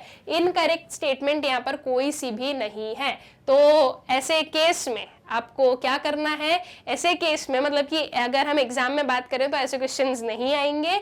अगर बाय चांस आ जाते हैं तो आप देखो, हमने देख लिया कि चारों ही हमारे क्या है, करेक्ट स्टेटमेंट है। तो ऐसे केस में आप क्वेश्चन को लीव मत करके आना, ABCD में से कोई भी एक ऑप्शन आप करेक्ट मार्क कर देना, ठीक है। अगर कभी ऐसा आपके एग्जाम में आ जाए तो आपको क्या करना है? अगर चारों ही जो है आपके करेक्ट ऑप्शंस नहीं है तो फिर कोई सा भी एक सही मार्क करके आ जाना, उस क्वेश्चन को लीव मत करके आना, ठीक है।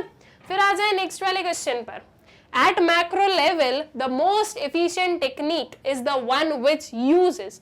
अगर हम मैक्रो लेवल पर बात कर रहे हैं तो जो मोस्ट एफिशिएंट टेक्निक है उसमें क्या यूज किया जाता है? Most quantity of scarce resources, least quantity of resources, least quantity of scarce resources and none of the above. ये हम बात कर रहे हैं पूरे मैक्रो लेवल पे, ठीक है, दैट इज पूरी इकोनॉमी एज अ होल। तो इसमें क्या आएगा? Least quantity of scarce resources. तो ये एफिशिएंट, मोस्ट एफिशिएंट टेक्निक कौन सी होगी कि आपके जो स्केयर रिसोर्सेज है उनका लीस्ट यूसेज आपको करना है, ठीक है। दैट मींस जो स्केयर रिसोर्सेज है वो और ज्यादा स्केयर ना हो, ठीक है। तो इस चीज को ध्यान में रखें, या ये जो है ऐसी अगर कोई पॉलिसी आप यूज कर रहे हो तो वो जो है वो सही रहेगी, ठीक है। तो इसका आपका करेक्ट ऑप्शन क्या होगा? Your option C, that is least quantity of scarce resources. All right, फिर आ जाए नेक्स्ट वाले क्वेश्चन पर।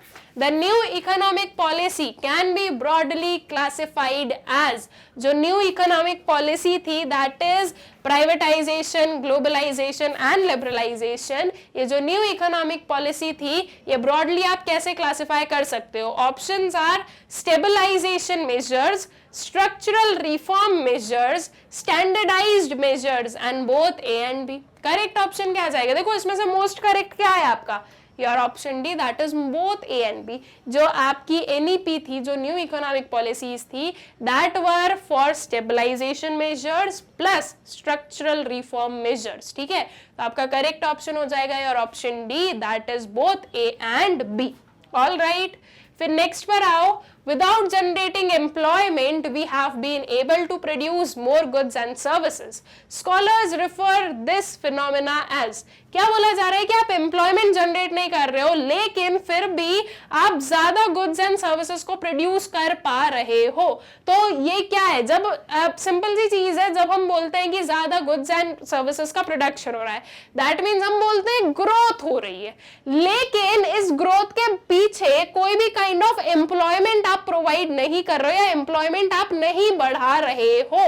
तो इसे हम क्या बोलते हैं इस पर्टिकुलर सिनेरियो को? Jobless growth. दैट मीन्स ऐसी ग्रोथ जिसमें आप देख रहे हो कि इकोनॉमी ओवरऑल जो है ऑन एन होल ग्रो कर रही है, बट उसकी वजह से जॉब्स में कोई ग्रोथ नहीं है। So this is termed as jobless growth. Options देखें, अनएम्प्लॉयमेंट ग्रोथ, ऐसी ग्रोथ नहीं होती है, ठीक है। अगर आपको जॉबलेस ग्रोथ का टर्म नहीं पता है तो आई नो कि आप लोग जो हो इसे ही क्या करोगे, सही मार्क करके आ जाओगे। ये बिल्कुल गलत ऑप्शन है। इसे हम क्या टर्म बोलते हैं? This is jobless growth.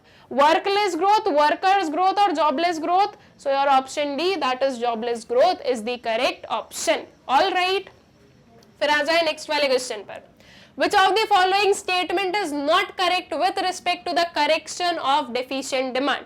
इनमें से कौन सी स्टेटमेंट है जो कि करेक्ट नहीं है? किसके रिस्पेक्ट में?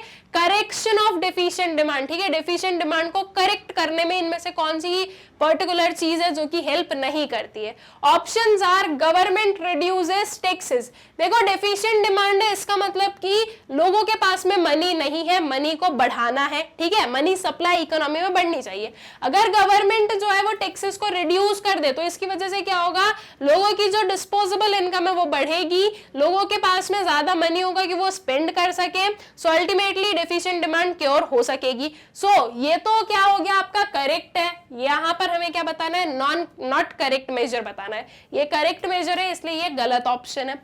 बी वाले पर आओ। The central bank increases the bank rate. Bank rate क्या होता है students? Bank rate is the rate at which central bank lends money to commercial bank, ठीक है, जो इंटरेस्ट रेट, ठीक है।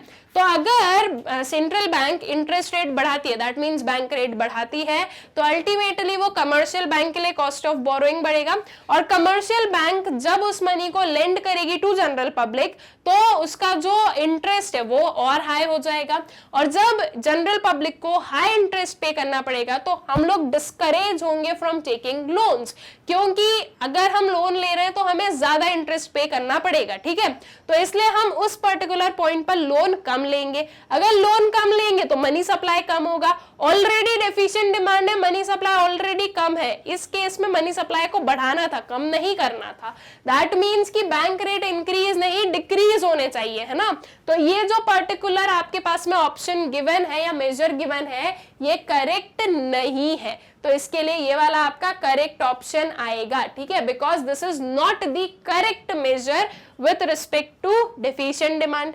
अब अगर मैं सी वाले पर देखूं तो क्या है, central bank reduces CRR and SLR. CRR और एसएलआर क्या है, these are legal reserve ratios, ठीक है, जो कि कंपलसरी है कमर्शियल बैंक्स को कि उनको इतना इतना रिजर्व रखना है सेंट्रल बैंक के पास में और एसएलआर में खुद के पास में। ऑल राइट, तो अगर जो सेंट्रल बैंक है वो अगर ये जो रेशियोज हैं वो अगर रिड्यूस करती हैं तो इसकी वजह से क्या होगा, इनमें रिडक्शन की वजह से सेंट्रल बैंक के पास में ज्यादा मनी होगा, किस चीज के, sorry not central bank, commercial bank के पास में ज्यादा मनी होगा लेंड करने के लिए।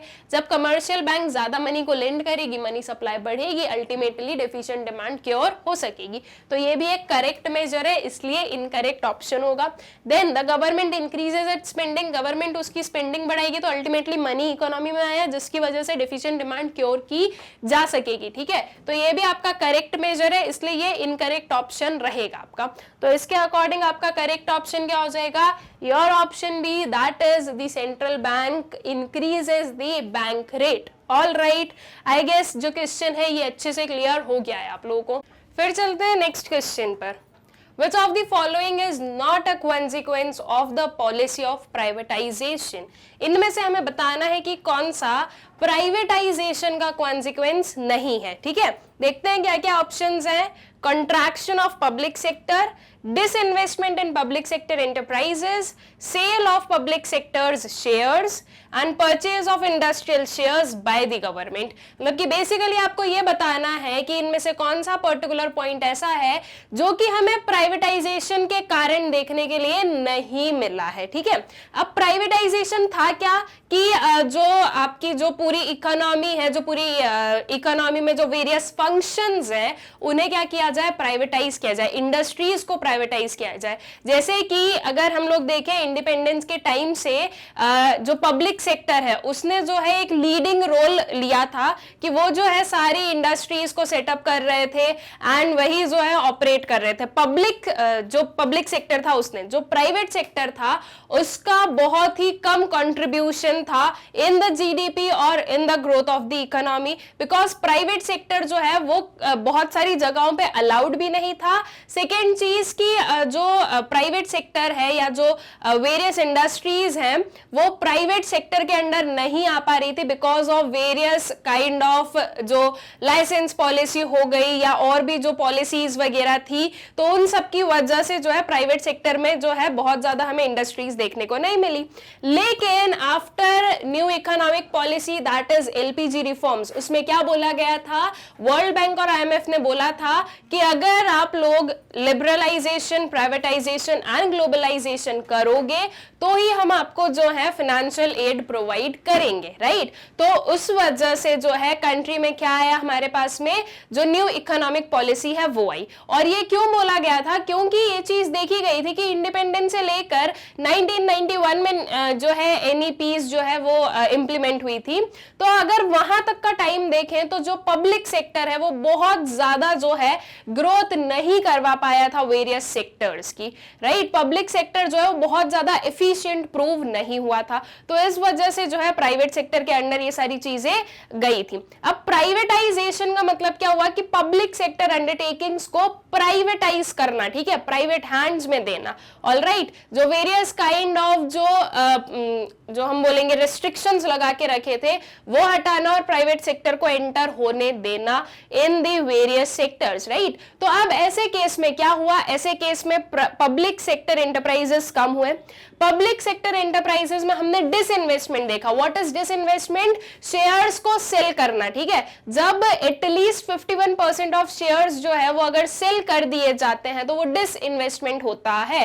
जब एक इंडस्ट्री को बनाया तो उसमें क्या किया गया? इन्वेस्टमेंट किया गया, ठीक है। फिर उसके बाद में गवर्नमेंट जो है अब उसे अगर प्राइवेट बनाना है उस पर्टिकुलर फर्म को या इंडस्ट्री को, तो गवर्नमेंट क्या करेगी? अपने शेयर्स को बेच देगी, पब्लिक प्राइवेट सेक्टर उसे खरीदेगा और जिसका मेजॉरिटी शेयर होगा वो उसका ओनर बन जाएगा, राइट। सो 51% शेयर्स जो है वो सेल आउट करना, वो होता है डिसइन्वेस्टमेंट।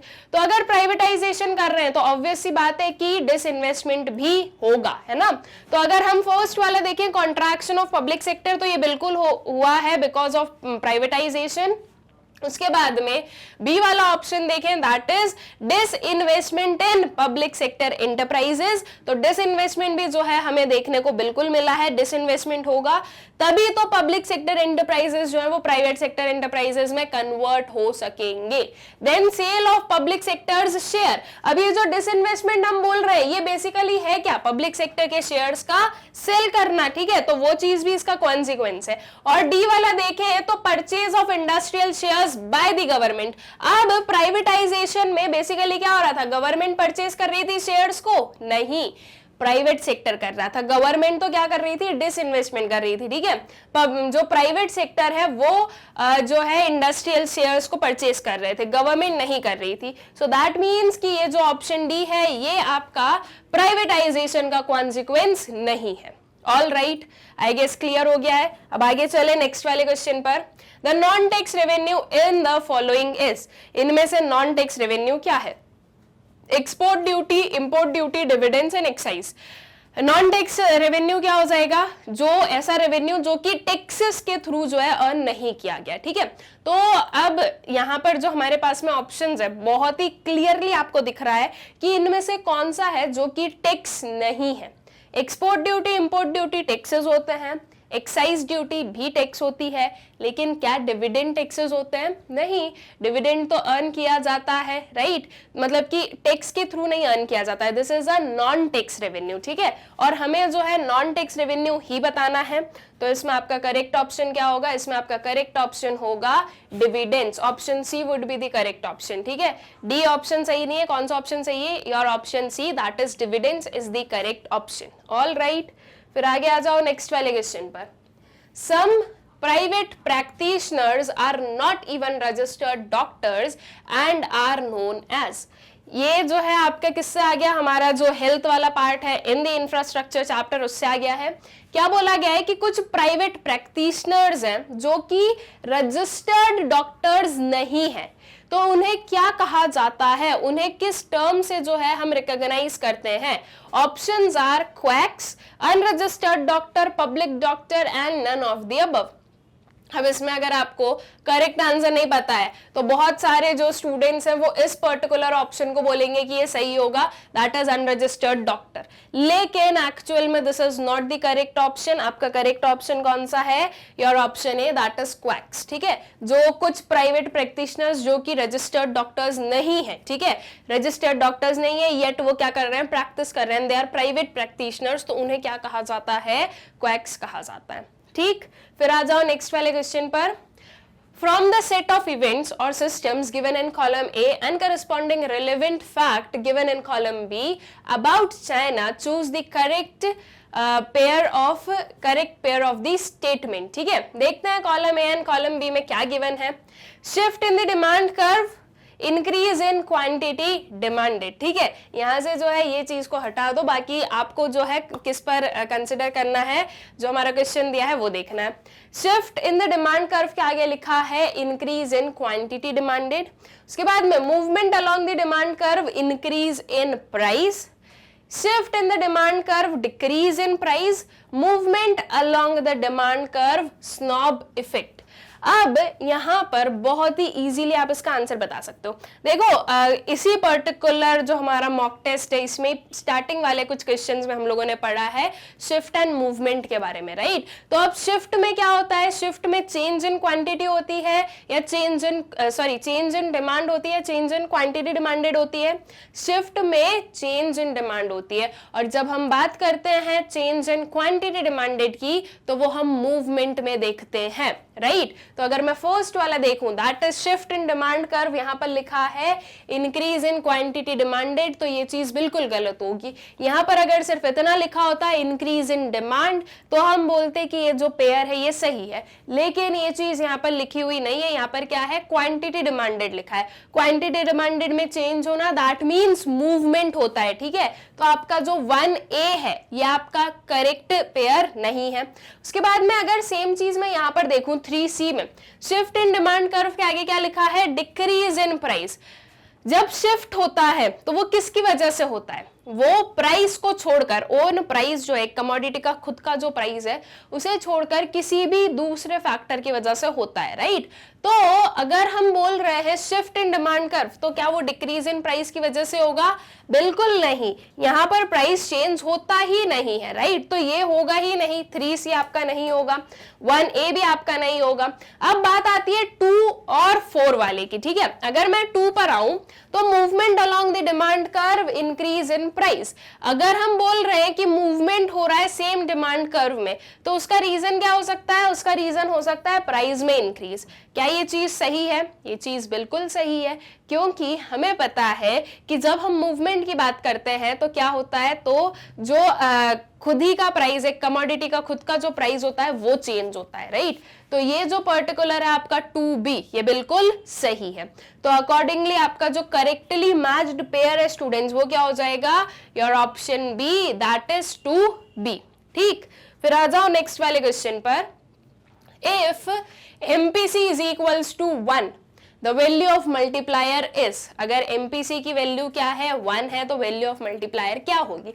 अब देखो वैसे तो ये चीज जो है बाय हार्टेड भी आपको पता होना चाहिए कि अगर MPC उसके मैक्सिमम पर है तो मल्टीप्लायर की मैक्सिमम वैल्यू क्या होती है, लेकिन अगर नहीं पता है कोई दिक्कत नहीं है, हम इसे फाइंड आउट करके देख लेते हैं, ठीक है। हमें पता है मल्टीप्लायर की वैल्यू क्या होती है, 1 divided by 1 minus MPC, right. That is 1 divided by 1 minus 1, 1 minus 1 क्या हो जाएगा, 0, तो ये हो जाएगा 1 divided by 0।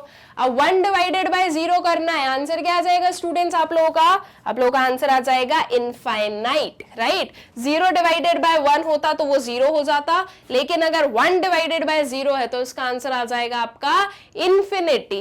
That is your option D is the correct option, ठीक है। जब MPC उसके मैक्सिमम पर होता है तो जो मल्टीप्लायर है वो भी क्या होगा, उसके मैक्सिमम पर होगा, है ना।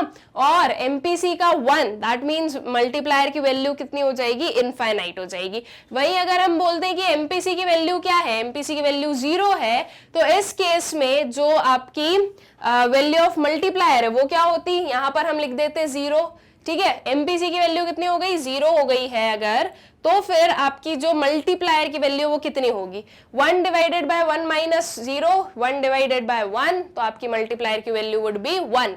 दैट मींस कि जो मिनिमम वैल्यू है मल्टीप्लायर की वो कितनी होती है, 1 होती है। All right, so I guess clear हो गया है क्वेश्चन। आगे चले नेक्स्ट पर।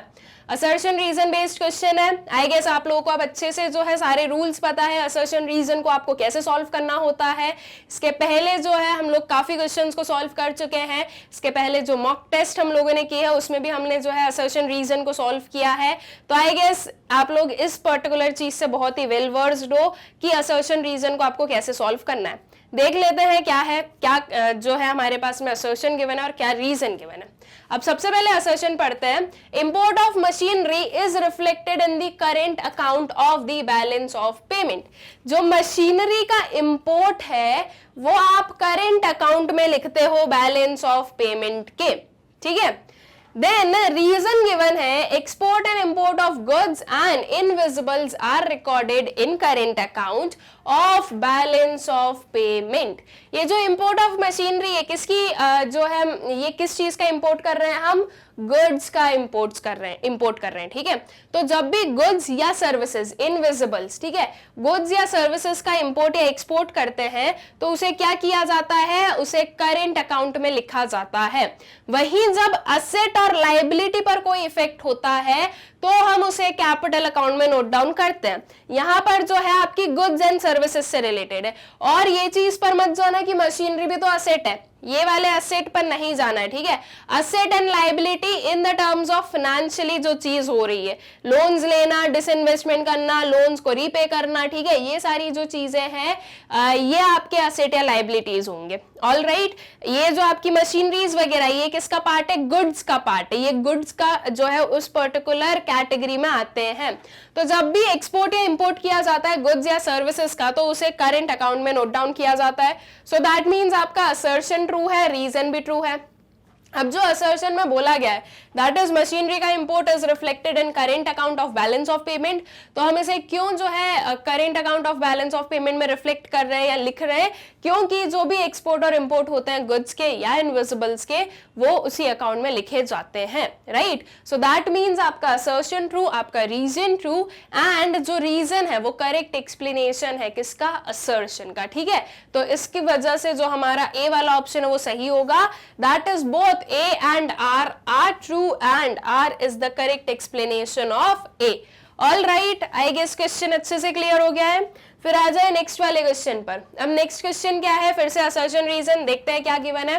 The floor purchased bye a baker is considered and intermediate good. जो फ्लोर किसने परचेज किया, बेकर ने, वो एक इंटरमीडिएट गुड हम उसे कंसिडर करेंगे। क्या ये चीज ट्रू है, बिल्कुल ट्रू है। देखो बेकर का जो फाइनल गुड है वो क्या होगा, वो मान लो वो ब्रेड बना रहा है तो उसका फाइनल गुड क्या हो गया, ब्रेड हो गई।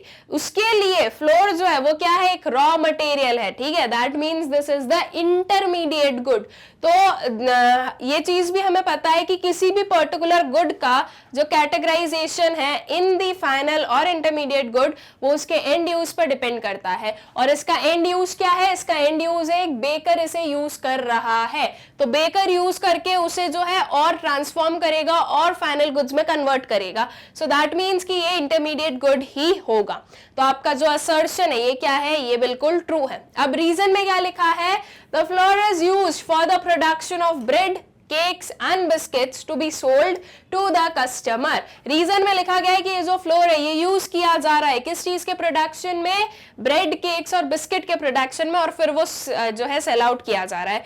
तो क्या ये चीज सही है, ये भी बिल्कुल सही है। और यहाँ पर जो हम बोल रहे हैं असर्शन में कि फ्लोर जो है वो इंटरमीडिएट गुड है, उसका रीजन हमने बताया कि क्योंकि जो फ्लोर है वो फर्दर जो है इन चीजों के प्रोडक्शन में हेल्प कर रहा है या यूज किया जा रहा है।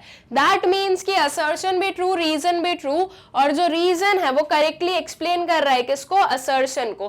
तो अकॉर्डिंगली आपका जो ऑप्शन ए है ये आपका करेक्ट ऑप्शन हो जाएगा।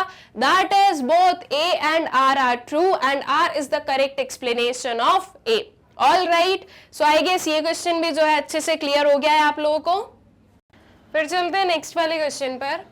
Identify the correctly matched pair in column A to that of column B. देखते हैं क्या गिवन है। मार्जिनल यूटिलिटी, द पावर और capacity of a commodity to satisfy human wants. Second में लिखा है cardinal measure of utility, the addition to total utility on consuming an additional unit of a commodity. फिर third वाले में है total utility, it is the sum total of utility derived from the consumption of all units of a commodity. And fourth वाला है utility, it is that measurement of utility which is measured in terms of units. अब हमें यहाँ से क्या बताना है, यहाँ से हमें बताना है कि करेक्टली मैच्ड पेयर कौन सा है। अगर मैं फर्स्ट वाला देखूं स्टूडेंट्स, मार्जिनल यूटिलिटी, इसके सामने ये जो एक्सप्लेनेशन दिया है ये किस चीज का एक्सप्लेनेशन है, this is for utility, right. ये जो है पावर और capacity of a commodity to satisfy human wants, ये यूटिलिटी का होता है, राइट। तो ये जो है आपका ए वाला वो तो फोर्थ का पार्ट है, दैट मीन्स आपका 1A हो गया गलत। उसके बाद में सेकेंड वाले पर आए, that is cardinal measure of utility. तो यहाँ पर गिवन है the addition to the total utility. अब ये जो एडिशन है वो क्या होता है, that is called marginal utility, right. That means 2B भी क्या है, गलत है। थर्ड वाले पर आ जाओ, टोटल यूटिलिटी में क्या लिखा है कि ये होता है sum total of utility derived from the consumption of all units of the commodity. ठीक है, जो सम टोटल है सारी यूटिलिटीज का, क्या वो टोटल यूटिलिटी होता है? बिल्कुल होता है। ये जो आपका टोटल यूटिलिटी है उसकी करेक्ट डेफिनेशन जो है वो यहाँ पर लिखी गई है। फोर्थ वाले की अगर हम बात करें यूटिलिटी, तो यूटिलिटी किस चीज में मेजर की जाती है? In the terms of utils. ठीक है, यहाँ पर क्या लिखा है? It is that measurement of utility which is measured in terms of units. अब ये जो है ये सिर्फ और सिर्फ क्या कर रहा है? कंफ्यूज कर रहा है, राइट? ये यूटिलिटी की जो करेक्ट डेफिनेशन है वो है ही नहीं। दैट मीन्स 4dB क्या है आपका? रॉन्ग पेयर है। तो आपका करेक्ट पेयर क्या है? 3C। ठीक है, दैट मीन्स आपका C option would be the correct option. ठीक, फिर आ जाओ नेक्स्ट वाले पर। Accommodating items are also called on the line items, below the line items, above the line items and none of these। जो accommodating items होते हैं उन्हें हम किस नेम से जानते हैं? मतलब कि accommodating items के अलावा और उनका क्या नेम होता है? That is below the line items. ठीक है, और इन्हें बिलो द लाइन आइटम्स क्यों बोला जाता है? क्योंकि ये जो है पर्पसली अंडरटेक किए जाते हैं। पर्पसली क्यों? क्योंकि जो बैलेंस ऑफ पेमेंट में डिसइक्विलिब्रियम है उसे जो है क्लियर आउट करने के लिए, राइट? तो ये बिलो द लाइन आइटम्स है। अगर आपका balance of payment already equilibrium में है तो अकोमोडेटिंग आइटम्स को जो है या अकोमोडेटिंग ट्रांजेक्शंस जो है वो अंडरटेक ही नहीं किए जाते हैं। लेकिन जब हम देखते हैं बैलेंस ऑफ पेमेंट में डिसइक्विलिब्रियम है तो अकोमोडेटिंग ट्रांजेक्शंस जो है वो अंडरटेक किए जाते हैं ताकि ये जो डिसइक्विलिब्रियम है वो इक्विलिब्रियम में कन्वर्ट हो सके। तो इन्हें जो है हम बिलो द लाइन आइटम्स भी कहते हैं। ठीक है, फिर आगे आ जाएं। Which of the following is not an example of macroeconomics? इनमें से हमें बताना है कि कौन सा मैक्रोइकोनॉमिक्स का एग्जाम्पल नहीं है। ऑप्शंस देखो, total employment, national income, general price level and individual income. देखो बहुत ही क्लियरली यहाँ पर जो है आपको आंसर मिल जाएगा। मैक्रो इकोनॉमिक्स वी नो, ये जो ए है ये स्टैंड करता है फॉर एग्रीगेट्स, और मैक्रो इकोनॉमिक्स में हम एग्रीगेट्स को स्टडी करते हैं। ठीक है, हम टोटल स्टडी करते हैं। तो टोटल एम्प्लॉयमेंट कितना है ये आप मैक्रो इकोनॉमिक्स में पढ़ते हो। अगर स्टूडेंट्स कंफ्यूजन हो जाए कि कौन सी चीज मैक्रो में आ रही है कौन सी माइक्रो में आ रही है, तो सिंपल जो है आपने जितने चैप्टर्स पढ़े ना वो याद कर लेना कि ये वाला टॉपिक आपने माइक्रो में पढ़ा है या मैक्रो में पढ़ा है। अगर वो आपने माइक्रो में पढ़ा है दैट मींस वो माइक्रो इकोनॉमिक्स का पार्ट है, और अगर वो आपने मैक्रो में पढ़ा है दैट मींस वो मैक्रो इकोनॉमिक्स का पार्ट है। ये एट प्रेजेंट के लिए मैं बता रही हूं, लेकिन कोशिश यही करना है कि हमें चैप्टर्स को याद करने की ना जरूरत पड़े कि अच्छा ये वाला चैप्टर इस वाली बुक में था। इस चीज को आप जनरली समझो कि जब हम टोटल स्टडी कर रहे हैं तो वो मैक्रो इकोनॉमिक्स आएगा, और जब हम इंडिविजुअल यूनिट्स की स्टडी करते हैं राइट तो वो किस में आता है? वो आता है आपके माइक्रो इकोनॉमिक्स में। एज यहाँ पर ए है, माइक्रो इकोनॉमिक्स में क्या हो जाता है? आई हो जाता है, दैट स्टैंड्स फॉर इंडिविजुअल। तो टोटल एम्प्लॉयमेंट आपका किसका पार्ट होगा? मैक्रो इकोनॉमिक्स का होगा। उसके बाद में नेशनल इनकम, पूरे नेशन की इनकम। ठीक है, दैट मीन्स इसमें भी आपने क्या लिया है? पूरा ओवरऑल टोटल लिया है, तो ये भी आपके मैक्रो इकोनॉमिक्स का है। General price level, price level जो है वो कैसे डिटरमाइन किया जाएगा? सारे जो forces of demand and supply उनसे। ठीक है, जो प्रॉपर पूरा जनरल प्राइस लेवल है एम्प्लॉयमेंट वाले चैप्टर में हमने पढ़ा है राइट। यहाँ पर इंडिविजुअल यूनिट्स की बात नहीं कर रहे, जनरल प्राइस लेवल। ठीक है, इंडिविजुअल प्राइस लेवल है, इंडिविजुअल किसी एक यूनिट की अगर हम बात करते तो वो चीज अलग होती। This is general price level, तो ये भी किसका पार्ट हो जाएगा? आपके मैक्रो इकोनॉमिक्स का। लेकिन अगर वही हम देखें इंडिविजुअल इनकम, इंडिविजुअल इनकम एक पर्सन की इनकम, ये जो है ये किसका पार्ट हो गया? माइक्रो इकोनॉमिक, क्योंकि ये स्टडी कर रहा है किसको? इंडिविजुअल यूनिट्स को। तो इसके अकॉर्डिंग आपका करेक्ट आंसर क्या हो जाएगा? Your option D, that is individual income. ठीक है, फिर आगे चलो नेक्स्ट वाले क्वेश्चन पर। Market demand curve is constructed by horizontally summing all the individual demand curves at each and every price. Choose the correct option for the above mentioned statement. Option है आप लोगों के पास में true, false, partly true and can not be determined. अब बोला क्या गया है, देखो मार्केट डिमांड कर्व कैसे जो है हम बनाते हैं, कैसे कंस्ट्रक्ट किया जाता है, उसके बारे में यहाँ पर लिखा गया है। एक बार फिर से इसको पढ़ते हैं और फिर हम डिटरमाइन करते हैं कि ये ट्रू है या फॉल्स है। ये बोला गया है यहाँ पर कि जो मार्केट डिमांड कर्व है वो कंस्ट्रक्ट किया जाता है by horizontally summing all the individual demand curves at each and every price. जो सारे इंडिविजुअल डिमांड कर्व है हर एक प्राइस पर, उन सारे इंडिविजुअल डिमांड कर्व को जब हम सम अप करते हैं तो हमें मिलता है मार्केट डिमांड कर्व। क्या ये बात बिल्कुल सही है? यस, ऑब्वियसली सही है। जो आपका मार्केट डिमांड है वो यही तो है, sum up of all the individual demands, ठीक है। तो जब हम उसका डिमांड कर्व बनाएंगे तो सारे इंडिविजुअल डिमांड कर्व्स का sum up will give you market demand का कर्व, ठीक है। तो अकॉर्डिंगली आपका करेक्ट आंसर क्या हो जाएगा? Your option A, that is true, ठीक। फिर आ जाए नेक्स्ट वाले क्वेश्चन पर। Identify the correctly matched pair of items in column A to that of column B. Column A और कॉलम बी का जो करेक्टली मैच्ड पेयर है हमें बताना है। क्या गिवन है फर्स्ट वाले में? Function of a central bank lending money to public, ठीक है। ध्यान से पढ़ते जाओ, क्या क्या गिवन है आपको पढ़ते पढ़ते ही समझ में आ जाएगा कि आपका करेक्ट ऑप्शन क्या है। सेकेंड वाले पर जाओ, function of government issuing currency notes, ठीक है। उसके बाद में नेक्स्ट पर आ जाओ, function of the central bank control of credit and function of government creation of credit. अब यहां से सिंपली जो है आपको आंसर तो मिल गया है, क्या है सही। एक बार जो है फिर से हम लोग देख लें। फर्स्ट वाले में लिखा है function of central bank lending money to public. क्या सेंट्रल बैंक कभी भी हमें जो है मनी लेंड करती है? नहीं करती है। हम जो है हमें जो मनी लेंड किया जाता है that is through commercial bank, ठीक है। सेंट्रल बैंक के साथ में हमारा कोई इंटरेक्शन नहीं होता है। दैट मीन्स 1A जो है ये आपका रॉन्ग पेयर है। सेकेंड वाले पर आ जाए, function of government issuing currency notes. Currency notes कौन इशू करता है? करेंसी नोट्स इशू किए जाते हैं बाय सेंट्रल बैंक, गवर्नमेंट नहीं करती है, तो इसलिए ये वाला भी क्या है आपका गलत है, ठीक है। उसके बाद में function of central bank control of credit. क्या जो सेंट्रल बैंक है वो क्रेडिट को कंट्रोल करती है? बिल्कुल करती है। सेंट्रल बैंक जो है अपने वेरियस मेजर्स और वेरियस इंस्ट्रूमेंट्स को यूज करती है टाइम टू टाइम, जब भी जरूरत होती है उसके अकॉर्डिंगली, और उन्हें यूज करके जो क्रेडिट कंट्रोल है वो किया जाता है। कब क्रेडिट को कंट्रोल करना है, कब क्रेडिट जो है वो बढ़ाना है इकोनॉमी में, इन सारी चीजों पर जो है सेंट्रल बैंक डिसीजन लेती है, ठीक है। तो वो अपने वेरियस जो इंस्ट्रूमेंट्स है उनकी हेल्प से क्रेडिट को कंट्रोल करती है, ठीक है।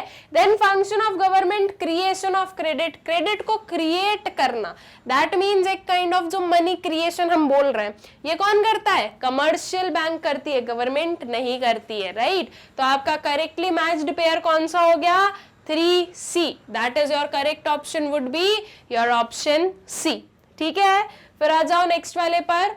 Introduction of first 5-year plan in India took place in. बहुत ही इजी जो है ये क्वेश्चन है हमारा कि इंडिया में फर्स्ट 5-year प्लान कब जो है लॉन्च हुआ था, नॉट लॉन्च, इंप्लीमेंट किया गया था, ठीक है। In the year 1951, 1953, 1956 and 1958, the correct option would be your option A, 1951, ठीक है। फिर आ जाओ नेक्स्ट पर। When the price of a commodity is changed, the demand for the commodity changes in. जो प्राइस है कमोडिटी का अगर वो चेंज होता है तो उसकी जो डिमांड है वो कैसे चेंज होती है? अपोजिट डायरेक्शन में, remains the same, same direction and none of the above. Simple सी चीज आपको बतानी है कि प्राइस और डिमांड के बीच में कैसा रिलेशनशिप होता है, ठीक है। अब प्राइस और डिमांड के बीच में कैसा रिलेशनशिप है? अपोजिट रिलेशनशिप है। अगर प्राइस बढ़ता है तो डिमांड कम होती है, अगर प्राइस कम होता है तो डिमांड बढ़ती है, right. So this is what opposite relationship. तो जब प्राइस बढ़ेगा या प्राइस चेंज होगा, किसी भी कमोडिटी का अगर प्राइस चेंज होगा तो ऐसे केस में उस कमोडिटी की जो डिमांड है वो कैसे डायरेक्शन में चेंज होने वाली है? अपोजिट डायरेक्शन में। तो आपका करेक्ट ऑप्शन क्या हो जाएगा? Your option A, that is opposite direction. ठीक है, सेम डायरेक्शन में कब चेंज होता है? जब सप्लाई होती है। Supply and price same direction में जाते हैं एंड प्राइस एंड डिमांड किस डायरेक्शन में जाते हैं? अपोजिट डायरेक्शन में। तो इसमें आपका करेक्ट ऑप्शन क्या हो जाएगा? Your option A, that is opposite direction. ठीक है, फिर आ जाओ नेक्स्ट वाले क्वेश्चन पर। Which of the following is not a revenue receipt? ठीक है, इनमें से क्या है जो कि रेवेन्यू रिसीट नहीं है? ए वाला है आपका रिकवरी ऑफ लोन्स, बी है आपका foreign grants, C is profits of public enterprises and D is wealth tax. आपको क्या बताना है? रेवेन्यू रिसीट कौन सी नहीं है? रेवेन्यू रिसीट मतलब कि वो पर्टिकुलर रिसीट जिससे असेट या लायबिलिटी पर इफेक्ट नहीं होता है। अब अगर हम देखें वेल्थ टैक्स, जो टैक्सेस है वो रेवेन्यू रिसीट का पार्ट होते हैं। That means wealth tax is the part of revenue receipt. ठीक है, जो प्रॉफिट है पब्लिक एंटरप्राइजेस के, वो उसकी वजह से क्या कोई जो आपका कैपिटल असेट है या कोई लायबिलिटी उस पर कोई इफेक्ट हुआ? नहीं हुआ। तो ये भी क्या होते हैं? आपके जो प्रॉफिट्स होते हैं ये भी क्या होते हैं? ये भी आपके रेवेन्यू रिसीट होते हैं। ठीक है, उसके बाद में अगर हम देखें फॉरेन ग्रांट्स, आप फॉरेन ग्रांट्स दिए गए हैं। ठीक है, ऐसा नहीं बोला गया कि फॉरेन ग्रांट्स आपने रिसीव किया। अगर रिसीव किया है तो भी जो है आपके फॉरेन ग्रांट्स जो है वो रेवेन्यू रिसीट का पार्ट होगा। और अगर आपने दिया है, ओके, फॉरेन ग्रांट्स जो है वो प्रोवाइड किए हैं, तो वो चीज तो आपके रिसीट का पार्ट ही नहीं होगी। अब क्योंकि यहाँ पर वो चीज इतनी जो है स्पेसिफिकली लिखी भी नहीं गई है तो कोई दिक्कत नहीं है। अगर वो लिखी भी जाती कि foreign grants, you have received the foreign grants, तो ये रेवेन्यू रिसीट का ही पार्ट होता, क्योंकि वो जो है आपके कैपिटल असेट या लायबिलिटी पर इफेक्ट नहीं कर रहा है। लेकिन वही अगर हम फर्स्ट वाला देखें, that is recovery of loans. ठीक है, आपने किसी को लोन दिया और आपके पास में वो जो मनी है वो वापस आ रहा है, you are recovering the loan, तो दैट मींस आप जो हो मनी रिसीव कर रहे हो, आपके लिए रिसीट है। लेकिन लोन जो है वो आपके रेवेन्यू का पार्ट नहीं है, वो आपके कैपिटल वाले अकाउंट का पार्ट होता है, राइट? सो दैट मींस जो रिकवरी ऑफ लोन्स है ये आपकी रेवेन्यू रिसीट नहीं है।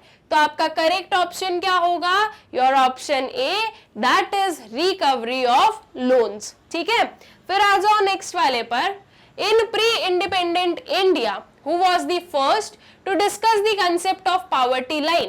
प्री इंडिपेंडेंट इंडिया में कौन सबसे पहले, ओके, फर्स्ट टाइम हम बात कर रहे हैं, क्योंकि ऐसा है कि एक बार जब पॉवर्टी लाइन का कंसेप्ट आया उसके बाद में जो है और भी लोगों ने, और भी इकोनॉमिस्ट ने जो है पॉवर्टी लाइन अपने अपने हिसाब से समझाई, लेकिन हमें बताना है कि सबसे पहले किसने जो है पॉवर्टी लाइन का कंसेप्ट जो है वो इंट्रोड्यूस किया था या डिस्कस किया था। Options are Dadabhai Naoroji, V K R V. Rao, R C. Desai and Findlay Shirras. तो इसका correct option would be your option A, that is Dadabhai Naoroji. ठीक है, फिर आ जाए नेक्स्ट पर। Identify the correctly matched pair from column A to column B. MPC is equals to 0, K is more then 1। ठीक है, देन उसके बाद में MPC is equals to 1, K is equals to infinity. उसके बाद में आ रहा है MPC is less than 1, K is equals to 0, MPC is more than MPS, K is less than 1। ठीक है, अब आपको इसमें से जो है करेक्टली मैच्ड पेयर बताना होगा। अगर मैं सबसे पहले बात करूं एमपीसी इज इक्वल्स टू 0 की, तो यहाँ पर क्या लिखा है? के इज मोर देन 1। अब देखो, हम लोग इसी पर्टिकुलर वीडियो में पहले भी पढ़ चुके हैं कि अगर एमपीसी की वैल्यू 0 होगी तो के की वैल्यू क्या होगी? 1 होगी, एग्जैक्टली 1 होगी, मोर देन 1 नहीं आएगी। तो ये चीज गलत हो गई। एमपीसी की वैल्यू अगर 1 है, दैट मींस एमपीसी उसके मैक्सिमम पर है, तो इसका मतलब के भी उसके मैक्सिमम पर होगा, दैट मींस मल्टीप्लायर की वैल्यू जो है मैक्सिमम पर होगी, और वो क्या होगी? Infinity, right? तो ये जो सेकेंड वाला पेयर है इसे आप 2b कर ले। ये जो सेकेंड वाला पेयर है ये क्या है? हमारा करेक्ट पेयर है। उसके बाद में अगर एमपीसी इज लेस देन 1 है तो के इज इक्वल्स टू 0 होगा। अब देखो, जो के की मिनिमम वैल्यू है वो क्या होती है? 1 होती है, दैट मींस 1 से नीचे ये जा नहीं सकता। तो एमपीसी इज लेस देन 1 अगर हम बोल रहे हैं तो के इज इक्वल्स टू 0 नहीं होगा। ये भी आपका पेयर क्या है? गलत है। उसके बाद में अगर MPC is more than MPS बोला जा रहा है तो के वुड बी लेस देन 1। अब वही चीज हमने यहां पर देखी कि k की वैल्यू जो मिनिमम वैल्यू है वो 1 होती है, तो k लेस देन 1 नहीं हो सकता है, ठीक है। तो इसलिए ये वाला पेयर भी क्या है, रॉन्ग है। अब अगर मैं इसको 2 कंसिडर कर दूं तो 2b would be the correctly matched pair, ठीक है। तो अब देख लो ऑप्शंस, इसमें आपका करेक्ट ऑप्शन क्या आ जाएगा, your option B, that would be 2b, ठीक है। वो जो 1 1 1 1 है उसको 1 2 3 4 कर लें, ए को क्या कर लो, ABCD कर लो, ठीक है। तो आपका correctly matched pair would be the 2b pair, ठीक। फिर आ जाओ नेक्स्ट वाले पर। The narrow concept of money includes, जो नैरो कंसेप्ट है मनी का वो क्या इंक्लूड करता है, cash with public, deposit with public, deposit with post office and all of the above. Narrow मतलब कि बिल्कुल जो है प्रिसाइज हम मनी को बता रहे हैं, और जब हम ब्रॉड कंसेप्ट की बात करते हैं तो इसमें M4 M3 ये चीजें आती है, और जब हम नैरो की बात करते हैं तो इसमें जो है स्पेसिफिकली जो M1 है वो सबसे हम नैरो बोलेंगे, ठीक है। और जो आपका M2 है वो भी किस में आ जाएगा, आपके नैरो कंसेप्ट्स में आता है। M4 को हम क्या बोलेंगे, the broadest concept of money supply. तो यहाँ पर जो है करेक्ट ऑप्शन क्या आ जाएगा, और option D, that is cash with public, deposits with bank and deposits with post office, ठीक है। ये हो जाएगा आपका नैरो कंसेप्ट का answer, that is your option D, all of the above. Basically इसमें आपको M1 M2 जो है वो लेना है, ठीक है। फिर आ जाओ नेक्स्ट पर। In which year the great proletarian cultural revolution stablished, ये जो पर्टिकुलर कल्चरल रेवोल्यूशन था, ये हम बोले कि एक काइंड ऑफ जो पॉलिसी इंप्लीमेंट की गई थी इन चाइना, ये कौन से ईयर में अंडरटेक की गई थी। Options are 1991, 1965, 1969 and 1988। अब देखो अगर ये जो है ईयर्स याद करने में दिक्कत है तो इसके लिए मैंने आप लोगों के लिए वीडियो बना के रखा है, जहां से आप बहुत ही इजीली जो है इन सारी चीजों को याद कर सकते हो, ठीक है। How to remember dates in economics आप सर्च कर लीजिएगा, आपको वीडियो मिल जाएगा, एंड उसे जो है प्रॉपर निमोनिक्स की हेल्प से आप याद रख सकते हो कि कौन सी चीज कौन से ईयर में जो है वो हुई थी, ठीक है। तो अब जो है ग्रेट पॉलिटेरियन कल्चरल रेवोल्यूशन कौन से ईयर में आया था, that was in the year 1965, okay. फिर आ जाओ नेक्स्ट वाले पर। What kind of tax is GST, GST कैसा काइंड ऑफ टैक्स है, डायरेक्ट टैक्स है, इनडायरेक्ट टैक्स है, depends on the type of goods and services and none of the above. देखो बहुत ही सिंपल है, GST is what, goods and services tax. Goods और services पर जो भी टैक्स इंप्लीमेंट किया जाता है वो कौन सा टैक्स होता है, वो होता है आपका इनडायरेक्ट टैक्स, ठीक है। और जब इनकम पर टैक्स लगाया जाता है तो वो होता है आपका डायरेक्ट टैक्स। तो जो जीएसटी है स्टूडेंट्स वो क्या है, वो है आपका इनडायरेक्ट टैक्स। दैट मींस आपका जो करेक्ट ऑप्शन है वो क्या आएगा, your option B, that is indirect tax, ठीक है। फिर नेक्स्ट पर आओ। If there is no change in demand for commodity X, even after rise in its price, then its demand is perfectly elastic, perfectly inelastic, less elastic and highly elastic। हम ये बोल रहे हैं कि अगर जो प्राइस है वो राइज हो रहा है किसी कमोडिटी का, ठीक है। अब एज अ जनरल रूल हमें पता है कि जब प्राइस राइज होता है तो डिमांड क्या होती है, डिमांड फॉल होती है।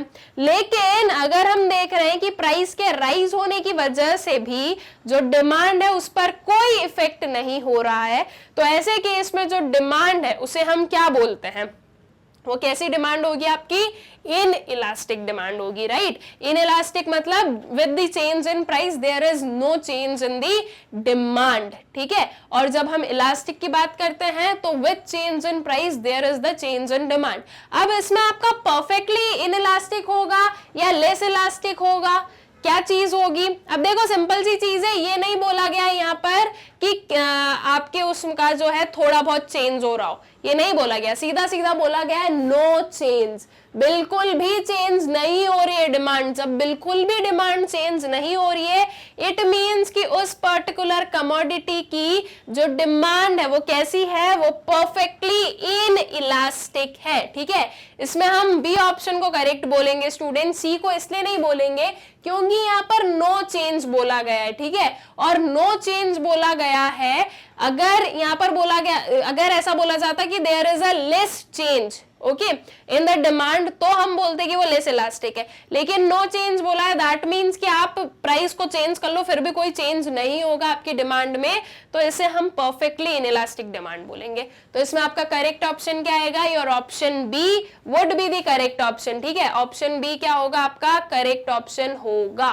ठीक, फिर आ जाओ नेक्स्ट वाले क्वेश्चन पर। ओके अब नेक्स्ट क्वेश्चन जो है वो हमारे पास में एक केस स्टडी बेस्ड क्वेश्चन है। आपको जो आगे आने वाले क्वेश्चन है दैट इज 47 to 50, ये इस केस स्टडी के बेसिस पर जो है आंसर करना होगा। अब देखो स्टूडेंट्स, मैंने हमेशा से आपको बोला और अभी भी एक बार फिर से बोलूंगी कि जब भी आप केस स्टडी सॉल्व करते हो तो आपका क्या अप्रोच होना चाहिए। सबसे पहले जो है आपको जो आपके क्वेश्चंस है वो पढ़ने हैं। क्वेश्चंस को पढ़कर आपको फिर से कहां पर आना है, आपकी केस स्टडी पर आना है और फिर इस केस स्टडी को पढ़ना है और फिर जो है आपको क्वेश्चंस को आंसर करना है। ऐसा क्यों करना है, क्योंकि जब आप एक बार क्वेश्चन पढ़ के आ जाओगे तो आपको क्लियरली पता होगा आपके माइंड में कि अच्छा क्या क्या क्वेश्चन है। अब अगर उस क्वेश्चन से रिलेटेड इस केस स्टडी में कहीं से भी कुछ भी पॉइंट आया तो आपके माइंड में वहीं पर स्टक करेगा कि अच्छा हाँ इस पर्टिकुलर चीज से हमारा क्वेश्चन है तो उसका जो आंसर है वो ये होने वाला है, तो आपको जो है वहीं के वहीं उसका क्या मिल जाएगा, आंसर मिल जाएगा। इसलिए आपको पहले क्वेश्चंस पढ़ने होते हैं और फिर केस स्टडी पढ़नी होती है। देखते हैं क्या गिवन है। मैं पहले केस स्टडी पढ़ रही हूँ क्योंकि मैं इतनी बार स्लाइड चेंज करूंगी तो आप लोग कंफ्यूज हो जाओगे। मैं पहले जो है अपना केस स्टडी पढ़ूंगी, ठीक है, फिर हम लोग क्वेश्चंस पर जाएंगे।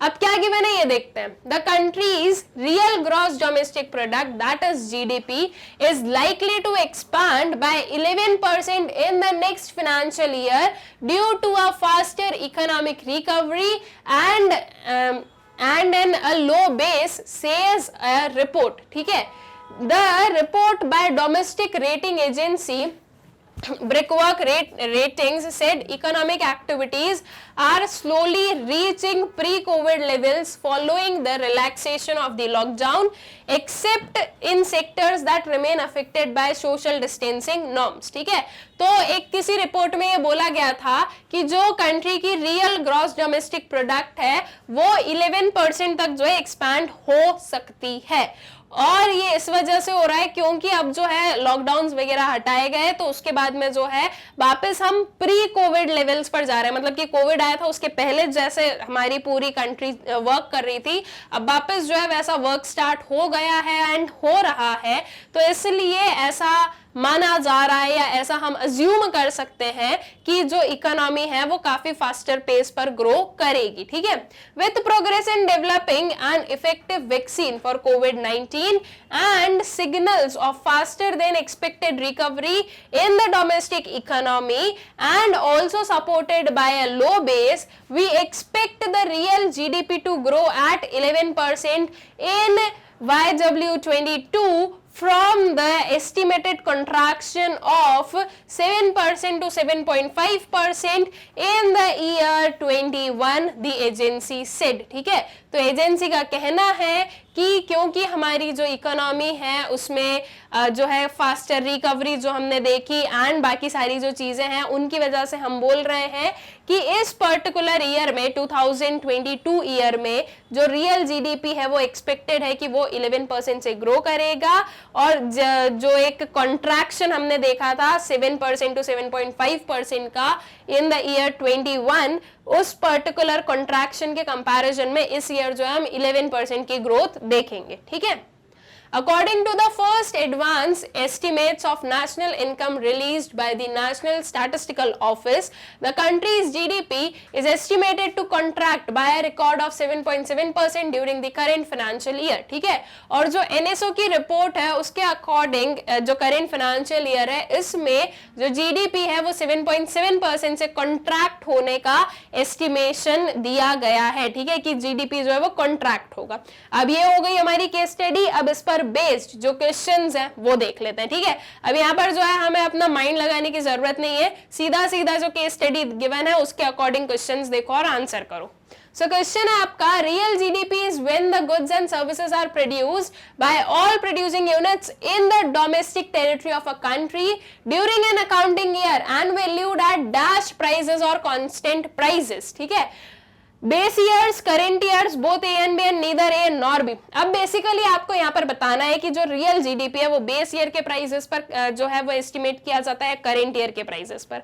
कौन से ईयर के प्राइसेस पर हम जो है अपने जो जीडीपी है उसे फाइंड आउट करते हैं स्टूडेंट्स?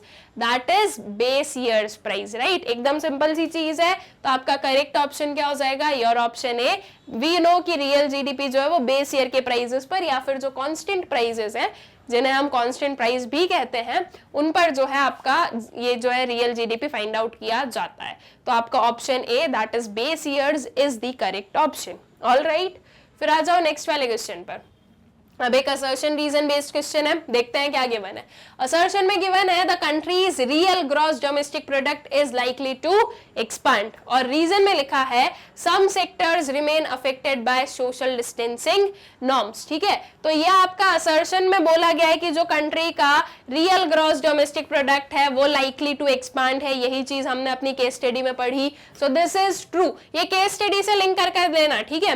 एंड ऑल्सो हमने ये भी पढ़ा है कि कुछ सेक्टर्स हैं जो कि सोशल डिस्टेंसिंग नॉर्म से अफेक्टेड हैं अभी तक। ये चीज भी हम पढ़ कर आए। ये भी क्या है? ये भी ट्रू है। लेकिन क्या ये दोनों कहीं से इंटरलिंक्ड है? नहीं है। ठीक है, तो इसके लिए आपका जो ऑप्शन भी है ये करेक्ट होगा। That is both assertion and reason are true but reason is not the correct explanation of assertion. ठीक है, तो आपका जो ऑप्शन बी है ये है आपका करेक्ट ऑप्शन। ऑल राइट, फिर आ जाओ नेक्स्ट वाले क्वेश्चन पर। What will be the growth rate of GDP according to NSO? ठीक है, यहाँ पर जो है NSO लिख लो, थोड़ा वो कंफ्यूजिंग हो रहा है कि जो ग्रोथ रेट है जीडीपी का वो क्या एस्टिमेट किया गया है बाय NSO? -7.7%, +7.7%, +11% एंड -7.5%। अब बहुत ही क्लियरली इसका आंसर गिवन था स्टूडेंट्स, दैट इज -7.5%। ठीक है, अगर हम यहाँ पर वापस चलें 2 मिनट के लिए तो यहाँ पर लिखा है रिकॉर्ड ऑफ 7.7%। 7.7% से वो जो है फॉल हुआ है और ये 7.7 हमारे इसमें क्वेश्चन में गिवन है। तो आप क्या करोगे? 7.7 वाले को ही करेक्ट मार्क करोगे, 7.5 को नहीं। ठीक है, तो -7.7% हम बोलेंगे क्योंकि कॉन्ट्रैक्शन हुआ है। ठीक है, यहाँ पर क्या बोला गया है कि कॉन्ट्रैक्शन है। कॉन्ट्रैक्शन है मतलब कि माइनस में जाएगी, ग्रोथ जो है वो माइनस में जाने वाली है। दैट मीन्स ये जो क्वेश्चन है हमारा, इसमें आपका करेक्ट ऑप्शन क्या हो जाएगा? Your option A, that is -7.7%। ठीक है, बहुत ही क्लियरली जो है ये हमारे जो केस स्टडी है उसमें गिवन था। ऑल राइट, फिर चले अपने next and the last question पर। दैट इज क्या गिवन है? असर्शन एंड रीजन देखते हैं। Real GDP is the true indicator of the growth of the economy. जो रियल जीडीपी है वो ट्रू इंडिकेटर है इकोनॉमी की ग्रोथ का। क्या हम इस चीज को मानते हैं? बिल्कुल मानते हैं। तो ये असर्शन क्या होगा? ट्रू होगा। रीजन में क्या लिखा है? Real GDP is nominal GDP adjusted for inflation used to measure the actual growth of production. Real GDP क्या है? Nominal GDP adjusted for inflation. ठीक है, नॉमिनल जीडीपी लेते हैं हम उसमें, मतलब कि करेंट ईयर में जितना प्रोडक्शन है वो लेते हैं, लेकिन इन्फ्लेशन को कंसिडर करते हैं कि इन्फ्लेशन की वजह से हमारा जीडीपी हाई नहीं आना चाहिए, राइट। सो दैट मींस आपका जो रीजन है ये भी क्या है? ट्रू है। और जो असर्शन में बोल रहे हैं कि ट्रू इंडिकेटर है इकोनॉमिक ग्रोथ का, तो ये क्यों है? क्योंकि जो रियल जीडीपी है वो आपको एक्चुअल में बताता है कि कितनी ग्रोथ हुई है प्रोडक्शन में, इसलिए हम बोल रहे हैं कि वो एक ट्रू इंडिकेटर है। सो अकॉर्डिंगली आपका ऑप्शन ए सही होगा। That is both assertion and reason are true and reason is the correct explanation of assertion. All right, so I guess ये क्वेश्चन भी जो है आप लोगों को अच्छे से क्लियर हो गया है एंड आई होप सो कि ये जो सारे क्वेश्चंस थे हमारे इस पर्टिकुलर मॉक टेस्ट पेपर के, ये सारे ही क्वेश्चंस आप लोगों को अच्छे से क्लियर हो गए हैं। अब इस वीडियो को एंड करने से पहले एक छोटी सी इंफॉर्मेशन जो मैं आपको देना चाहूंगी, दैट इज कि आप इन वीडियोस को जो हमारा यूट्यूब चैनल है मैग्नेट ब्रेन्स, उसके अलावा जो हमारी ऑफिशियल वेबसाइट है उससे भी एक्सेस कर सकते हो। कैसे करना है, आपको गूगल ओपन करना है, वहां पर आपको सर्च करना है www.magnetbrains.com, तो जो वेबसाइट है वो ओपन हो जाएगी। इसे आपको स्क्रॉल करना है, इस साइड पर आप देखोगे वेरियस ऑप्शंस गिवन है, ठीक है। वहां पर आपको दिखेगा CUET, CUET पर आपको क्या कर देना है, क्लिक कर देना है। उस पर क्लिक करने से आपके पास में ये जो वेरियस अवेलेबल प्लेलिस्ट है वो दिख जाएंगी। उसमें से आप ये देख सकते हो CUET इकोनॉमिक्स, बिजनेस इकोनॉमिक्स, इसके वॉच नाउ पर चले जाना। इसके वॉच नाउ पर जाओगे तो जितने भी चीजें करवाई है मैंने वो सारी आपको जो है यहाँ पर अवेलेबल मिल जाएगी। यहां से आपको जो भी पढ़ना है उस पर क्लिक करना, तो आपका जो वीडियो है वो हो जाएगा प्ले, ठीक है। देन अगर नेक्स्ट वीडियो पर जाना है तो यहाँ पर क्लिक कर देना, नेक्स्ट पर नहीं जाना है, कुछ और देखना है, यहाँ से कैंसिल कर देना। कैंसिल करने से जो वेबसाइट का होम पेज है वो फिर से ओपन होगा, फिर से सेम प्रोसेस अप्लाई करना। इसी वे में आप किसी भी क्लास के, किसी भी सब्जेक्ट के, किसी भी टॉपिक को बहुत ही इजीली एक्सेस कर सकते हो। ऑल्सो स्टूडेंट्स, हमारा जो यूट्यूब चैनल है मैग्नेट ब्रेन्स, आप लोग उसे भी सब्सक्राइब करें, इन वीडियोज को ज्यादा से ज्यादा शेयर करें and also do like the videos. Thank you.